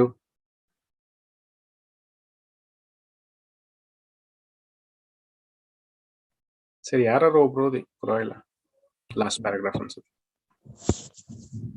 In the light of reason, all must admit that it bears no evidence of being the work of wicked, designing men, but that it corresponds exactly with the nature teaches to be the character of God. It gives evidence of his wisdom, justice, and love, and further the evidentially poise and noble lawgiver. Moses denies that the laws were his own and attributes them to God. In view of his general character and his commands to the people not to bear false witness and to avoid hypocrisy and lying, it is reasonable to suppose that such a man bore false witness and planned of his own views and laws of those of God. It should be remembered also that we are examining the present copies of the Bible, and that therefore the integrity for which it is so marked applies equally to the successors of Moses. And though bad men were among those successors who did seek their own and not the people's good, it is evident that they did not tamper with the scared writings, which are pure to this day. ಹೀಗೆ ನೋಡೋದಾದ್ರೆ ಈ ಒಂದು last ಭಾಗ loss of Moses ಅನ್ನೋ ಒಂದು context ಅಲ್ಲಿ last ಅಲ್ಲಿ ನಮ್ಗೆ ಹೇಳ್ತಾರೆ, in the light of reason all must admit that it bears no evidence of being the work of wicked. ಅಲ್ವಾ, ಧರ್ಮಶಾಸ್ತ್ರನ ಕೊಟ್ಟಿರುವಂತದ್ದು ದೇವರೇ ಹೊರತು ಬೇರೆ ಯಾರು ಅದನ್ನ ಕೊಡೋದಕ್ಕೆ ಸಾಧ್ಯ ಇಲ್ಲ. ಅದನ್ನ ನಾವು ನೋಡಿದೀವಿ ಅಲ್ವಾ. ಆ ಧರ್ಮಶಾಸ್ತ್ರದಲ್ಲಿ ಹೇಗೆ ಪ್ರತಿಯೊಬ್ಬರ ರೈಟ್ಸ್ ಅಂಡ್ ಲಿಬರ್ಟೀಸ್ ನ ಎತ್ತಿ ಹಿಡಿಯೋದಕ್ಕೆ ಆ ಒಂದು ವಿಚಾರಗಳು ಸಪೋರ್ಟ್ ಮಾಡುತ್ತೆ ಅಂತ ಕೂಡ ಏನ್ ಮಾಡ್ತೀವಿ ನಾವು ನೋಡ್ತೀವಿ. ಹಾಗಾಗಿ ನಾವು ರೀಸನ್ ಔಟ್ ಮಾಡುವಾಗ ನಮ್ಗೆ ಒಂದು ಕನ್ಕ್ಲೂಷನ್ ಬರುತ್ತೆ ಅಲ್ವಾ. ಖಂಡಿತ ಇದು ದೇವ್ರೇ ನಮ್ಗೆ ಕೊಟ್ಟಿರ್ಬೇಕು. ಯಾಕಂದ್ರೆ ಆ ಒಂದು ಧರ್ಮಶಾಸ್ತ್ರದಲ್ಲಿ ದೇವರ ಗುಣಲಕ್ಷಣಗಳನ್ನ ನಾವು ನೋಡ್ತೀವಿ ಅಲ್ವಾ. ದೇವರ ಪ್ರೀತಿನ ನೋಡ್ತೀವಿ, ದೇವರ ಜಸ್ಟಿಸ್ ನ ನೋಡ್ತೀವಿ, ದೇವರ ಜ್ಞಾನನ ನೋಡ್ತೀವಿ ಅಲ್ವಾ. ಈ ರೀತಿಯಂತ ಒಂದು ವಿಚಾರಗಳು ಆ ಒಂದು ಧರ್ಮಶಾಸ್ತ್ರದಲ್ಲಿ ಕಂಡು ಬರುತ್ತೆ. ಹಾಗಾಗಿ ಇದು ದೇವರೇ ಕೊಟ್ಟಿರ್ಬೇಕು ಅನ್ನೋ ಒಂದು ಥಾಟ್ ಅನ್ನ ನಮ್ಗೆ ಹೇಳ್ತಾರೆ ಅಲ್ವಾ. ಮೋಶೆನು ಕೂಡ ಇದನ್ನ ಅಕ್ನಾಲೇಜ್ ಮಾಡ್ತಾರೆ ಅಲ್ವಾ. ಅಲ್ಲಿ ಕೊಟ್ಟಂತ ಕೊಟೇಶನ್ಸ್ ಅಲ್ವಾ, ಎಕ್ಸೋಡಸ್ 24:12, ಡ್ಯೂಟ್ರಾನಮಿ 9:9-11, ಎಕ್ಸೋಡಸ್ 26:30, ಲೆವಿಟಿಕಸ್ 1:1, ಇದೆಲ್ಲದರಲ್ಲೂ ಕೂಡ ಮೋಶೆ ಒಂದು ವಿಚಾರನ ಪರ್ಟಿಕ್ಯುಲರ್ ಆಗಿ ಹೇಳ್ತಾರೆ, ದೇವ್ರು ನ್ಯಾಯ ಪ್ರಮಾಣನ ಕೊಟ್ಟಿದ್ದಾರೆ ಅಲ್ವಾ. ದೇವ್ರೆ ಆ ಒಂದು ವಿಚಾರಗಳನ್ನ ಕೊಟ್ಟಿದ್ದಾರೆ ಅನ್ನೋ ಒಂದು ವಿಚಾರನ ತಿಳಿಸ್ತಾ ಹೋಗ್ತಾರೆ. ಹಾಗಾಗಿ ಇಲ್ಲಿ ನಮ್ಗೆ ಕನ್ಕ್ಲೂಷನ್ ಏನಂತ ನೋಡೋದಾದ್ರೆ ಆ ಧರ್ಮಶಾಸ್ತ್ರನ ಕೊಟ್ಟಿರುವಂತದ್ದು ದೇವ್ರೆ. ಯಾಕೆಂದ್ರೆ ಅದರಲ್ಲಿ ದೇವರ ಗುಣಲಕ್ಷಣಗಳು ಕಂಡು ಬರುತ್ತೆ. ದ ಕ್ಯಾರೆಕ್ಟರ್ಸ್ ಆಫ್ ಗಾಡ್ ನಾವು ಅದರಲ್ಲಿ ನೋಡ್ಬೋದು ಅಂತಾನು ಕೂಡ ಏನ್ ಮಾಡ್ತಾರೆ ಹೇಳಿದ್ರೆ. ಹೇಗೆ ನೋಡೋದಾದ್ರೆ ಹೇಗೆ ಇದು ಯಾವ ಮನುಷ್ಯನು ಕೂಡ ಮಾಡೋದಕ್ಕೆ ಸಾಧ್ಯನೇ ಇಲ್ಲ. ಏನಕ್ಕಂದ್ರೆ ಅಲ್ಲಿ ಅಲ್ವಾ ಯಾರನ್ನ ಸಪೋರ್ಟ್ ಮಾಡೋದಕ್ಕೋಸ್ಕರನೋ ಯಾರನ್ನ ಎಂತೆ ಮೇಲೆ ಎತ್ತಿಡ್ಬೇಕಂತನೋ ಆ ಒಂದು ನ್ಯಾಯ ಪ್ರಮಾಣಗಳನ್ನ ಮಾಡ್ದಿರಾ ಪ್ರತಿಯೊಬ್ರಿಗೂ ಅಲ್ವಾ ಈಕ್ವಲ್ ಆಗಿ ಆ ಒಂದು ವಿಚಾರಗಳನ್ನ ಮಾಡಿದ್ರೆ ಅಂತಾನು ಕೂಡ ಏನ್ ಮಾಡ್ತೀವಿ ನಾವು ನೋಡ್ತೀವಿ. ಹಾಗಾಗಿ ಆ ಧರ್ಮಶಾಸ್ತ್ರನ ನಾವು ನೋಡುವಾಗ ಅದು ಎಷ್ಟು ಫೇರ್ ಆಗಿದೆ ಅಲ್ವಾ, ಎಷ್ಟು ಕ್ಲಿಯರ್ ಆಗಿದೆ, ಎಷ್ಟು ಒಂದು ವಿಸ್ಡಮ್ ಇಂದ ಕೂಡಿದೆ, ಜಸ್ಟಿಸ್ ಇಂದ ಕೂಡಿದೆ, ಒಂದು ಪ್ರೀತಿಯಿಂದ ಕೂಡಿದೆ ಅನ್ನೋ ಒಂದು ಥಾಟ್ ಅನ್ನು ಕೂಡ ನಮ್ಗೆ ಹೇಳ್ತಾರೆ.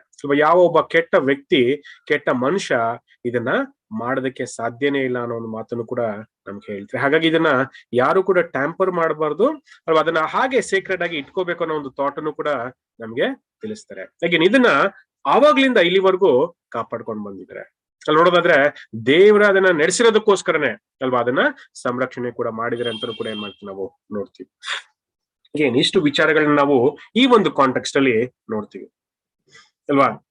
ಈ ಒಂದು ಕಾಂಟೆಕ್ಸ್ಟ್ ಅಲ್ಲಿ ನೋಡುವಾಗ ಅಗೇನ್ ನಾವು ನೋಡೋದಾದ್ರೆ ಇವತ್ತು ನಾವು ಏನ್ ನೋಡಿದ್ವಿ ಅಂದ್ರೆ the books of Moses, the laws of Moses, ಆ ಒಂದು ವಿಚಾರಗಳನ್ನ ನಾವು ಸ್ಟಡಿ ಮಾಡ್ತೀವಿ ಅಲ್ವಾ. ಫಸ್ಟ್ 5 ಬುಕ್ಸ್ ನ ಅವರೇ ಬರ್ದಿದ್ದಾರೆ, ಬಟ್ ಯಾರೋ ಒಬ್ರು ಇನ್ಸ್ಟ್ರಕ್ಟ್ ಮಾಡಿರ್ಬೇಕು ಅನ್ನೋ ಒಂದು ವಿಚಾರನ ನಮ್ಗೆ ಹೇಳ್ತಾ ಹೋಗ್ತಾರೆ ಅಲ್ವಾ. ಇನ್ಸ್ಟ್ರಕ್ಷನ್ ಕೊಡದಿರ ಇದ್ರೆ ಮೋಶೆ ಆ ಒಂದು ವಿಚಾರಗಳನ್ನ ಬರೆಯೋದಕ್ಕೆ ಸಾಧ್ಯ ಇಲ್ಲ. ಬೇಸಿಕಲಿ ಕ್ರಿಯೇಷನ್ ಬಗ್ಗೆ ಅಲ್ವಾ ಅವರೇ ಓನ್ ಆಗಿ ಬರೆಯೋದಕ್ಕೆ ಸಾಧ್ಯ ಇಲ್ಲ. It has to be inspired by God ಅನ್ನೋ ಒಂದು ಥಾಟ್ ಅನ್ನು ಕೂಡ ಹೇಳ್ತಾರೆ. ಅದು ಮೋಶೆ ಮುಖಾಂತರನೇ ಬರ್ಸಿರ್ಬೇಕು ಅನ್ನೋ ಒಂದು ಥಾಟ್ ಅನ್ನು ಕೂಡ ಹೇಳ್ತಾರೆ. ಆಮೇಲೆ ನಾವು ದ ಲಾಸ್ ಆಫ್ ಮೋಸಸ್ ಬಗ್ಗೆ ನೋಡ್ತಾ ಹೋದ್ವಿ ಅಲ್ವಾ. ನೋಡೋದಾದ್ರೆ ಮೋಶೆ ಮುಖಾಂತರ ಕೊಟ್ಟಂತ ಧರ್ಮಶಾಸ್ತ್ರಗಳ ವಿಚಾರವಾಗಿ ಅನೇಕ ವಿಚಾರಗಳನ್ನ ನಾವು ಸ್ಟಡಿ ಮಾಡ್ತಾ ಹೋದ್ವಿ ಅಲ್ವಾ. ಯಾವ ರೀತಿಯಾಗಿ ಆ ಒಂದು ಧರ್ಮಶಾಸ್ತ್ರಗಳನ್ನ ಕೊಟ್ರು, ಯಾವ ರೀತಿಯಾಗಿ ಆ ಒಂದು ಧರ್ಮಶಾಸ್ತ್ರ ಮನುಷ್ಯನನ್ನ ನಡೆಸ್ತು ಅಲ್ವಾ, ಯಾವ ರೀತಿಯಾಗಿ ಆ ಒಂದು ರೂಲ್ಸ್ ಅಂಡ್ ರೆಗ್ಯುಲೇಷನ್ ಎಸ್ಟಾಬ್ಲಿಷ್ ಮಾಡ್ತು ಅಲ್ವಾ. ಬಡವ ಶ್ರೀಮಂತ ಅನ್ನೋ ಒಂದು ಭೇದ ಭಾವ ಅಲ್ಲಿ ಇರ್ಲೇ ಇಲ್ಲ.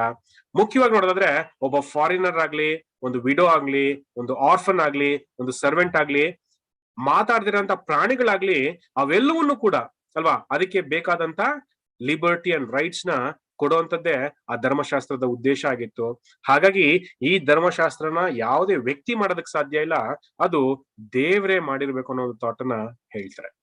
ಇದು ನಮ್ಗೆ ಏನ್ ತಿಳಿಸುತ್ತೆ ಅಂದ್ರೆ the god of Bible should be the god of the universe ಅನ್ನೋ ಒಂದು ಥಾಟ್ ಅನ್ನು ನಮ್ಗೆ ತಿಳಿಸುತ್ತೆ. ಹಾಗಾಗಿ ನಮ್ಮ ಟಾಪಿಕ್ ಟೈಟಲ್ ನೋಡೋದಾದ್ರೆ Bible viewed in the revolution of light ಅನ್ನೋ ಒಂದು ಮಾತನ್ನು ಕೂಡ ಏನ್ ಮಾಡ್ತೀವಿ ನಾವು ನೋಡ್ತೀವಿ. ಹಾಗಾಗಿ ಇದೆಲ್ಲವೂ ಕೂಡ ನಮ್ಗೆ ಏನ ತಿಳಿಸುತ್ತೆ ಅಂದ್ರೆ ನಾವು ಅಲ್ವಾ ಈ ಒಂದು ಪ್ರಕಟಣೆ ಮುಖಾಂತರ ಅಲ್ವಾ ದೇವರು ಹೊರಪಡಿಸಿರುವಂತ ವಿಚಾರಗಳ ಮುಖಾಂತರ ದೇವರನ್ನ ಅರ್ಥ ಮಾಡ್ಕೊಳ್ಳುವಂತ ಒಂದು ಪ್ರಯತ್ನ, ಬೈಬಲ್ನ ಅರ್ಥ ಮಾಡ್ಕೊಳ್ಳುವಂತ ಒಂದು ಪ್ರಯತ್ನ. ಹಾಗಾಗಿ ಆ ಲೈಟ್ ಆಫ್ ರೀಸನಿಂಗ್ ಮುಖಾಂತರ ನಾವು ದೇವರು ಬೈಬಲ್ನ ಕೊಟ್ಟಿದ್ರೆ ಅನ್ನೋ ಒಂದು ವಿಚಾರಗಳನ್ನ ತಿಳ್ಕೊಳ್ಳುವಂತ ಒಂದು ಪ್ರಯತ್ನನ ಮಾಡ್ತಾ ಇದೀವಿ.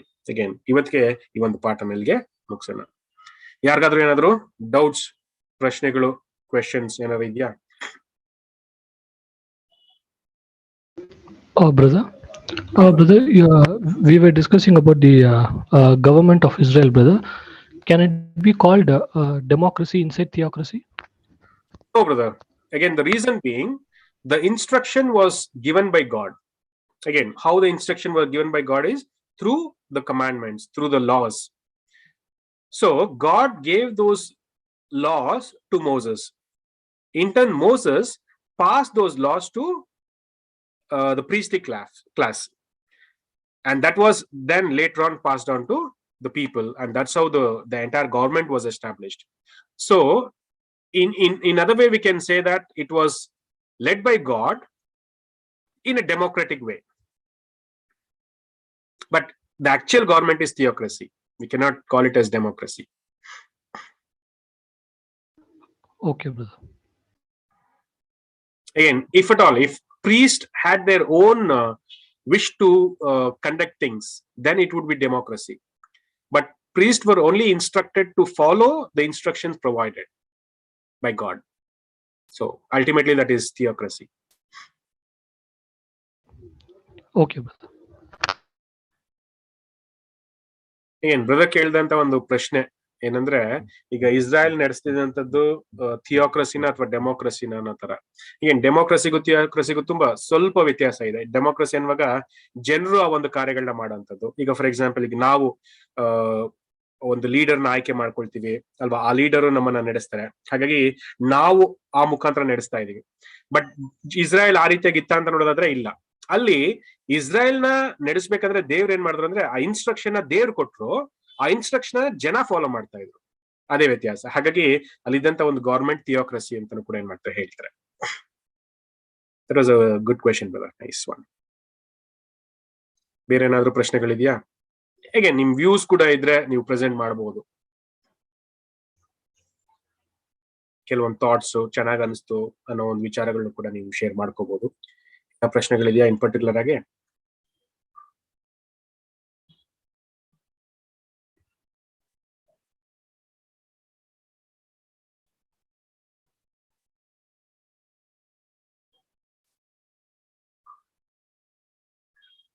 ಓಕೆ, ಸೊ ಈ ಒಂದು ಸೆಷನ್ ನ ಕನ್ಕ್ಲೂಡ್ ಮಾಡೋಣ.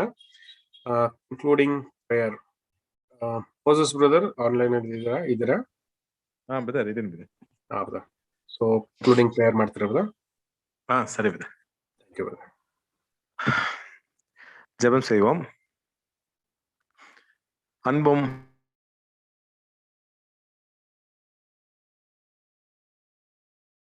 நீதியும் இரக்கமும் இந்த பரலோக இந்த நாளிலும் கூட தப்புனே சத்திய உரையை நாங்கள் கேட்கும்படி நீ கொடுத்த நல்ல தரத்துக்கு நன்றி தப்புனே. சத்தியத்தை அறிவீர்கள், சத்தியம் உங்களை விடுதலையாக்கும் என்ற வார்த்தையின் அடிப்படையில் தகப்பனே, இந்நேரமும் உங்களுடைய சட்ட திட்டங்களை நாங்கள் எந்த ஒரு ஞானத்தின் அடிப்படையில நீர் ஜனங்களுக்கு கொடுத்தீர் என்பதை நாங்கள் கேட்க நீங்க கிருபை பாராட்டினீரே. நன்றி தகப்பனே. உங்களுடைய நீதிகள் தகப்புமே அது எங்களுடைய அறிவுக்கு எட்டாத ஒரு நீதியா இருக்கிறபடினால தகப்பனே, நாங்கள் அதுவைகளை அறிந்து கொண்டு அவளை புரிந்து கொண்டு உமக்கென்று இன்னும் வரக்கூடிய நாட்களிலே நாங்கள் உமக்கு பிரியமான வாழ்க்கையை வாழ நீங்க கிருபை பாராட்டும்படியாக ஜெபிக்கிறோம் தகப்பனே. இணைப்பிலே காணப்பட்ட உங்களுடைய பிள்ளைகளும் நினைவு கூறுகிறோம். அவர்களுக்கும் தேவையான ஒத்தாசையும் கிருபையும் தந்து வரக்கூடிய நாட்களிலே உமக்கென்று சத்தியத்தை ஒளி வீசுகிற பிள்ளைகளாக தகப்பனே, சத்தியத்துக்கு நிற்கிற பிள்ளைகளாகவும் சத்தியத்துக்கு சாட்சி உள்ள பிள்ளைகளாகவும் மாட்டி கொடுக்குமாறு தகப்பனே, உங்களுடைய கண்களிலிருந்து கிருபை கிடைக்குமாறு ஜெபிக்கிறோம், கொண்டாடுகிறோம் தகப்பனே. எல்லாவற்றையும் நீரை பொறுப்பேற்றுக் கொள்ளும் மகிமையுடையும் எல்லாவற்றையும் எங்கள் லட்சிக்கிறோம் எங்கள் மீட்பெருமாகிய இயேசுவில் கேட்கிறோம் எங்கள் நல்ல பிதாவே. ஆமேன். Amen. Thank you brother. Thank you brother. Thank you brothers and sisters. Thank you. Thank you, brother. Thank you, brother.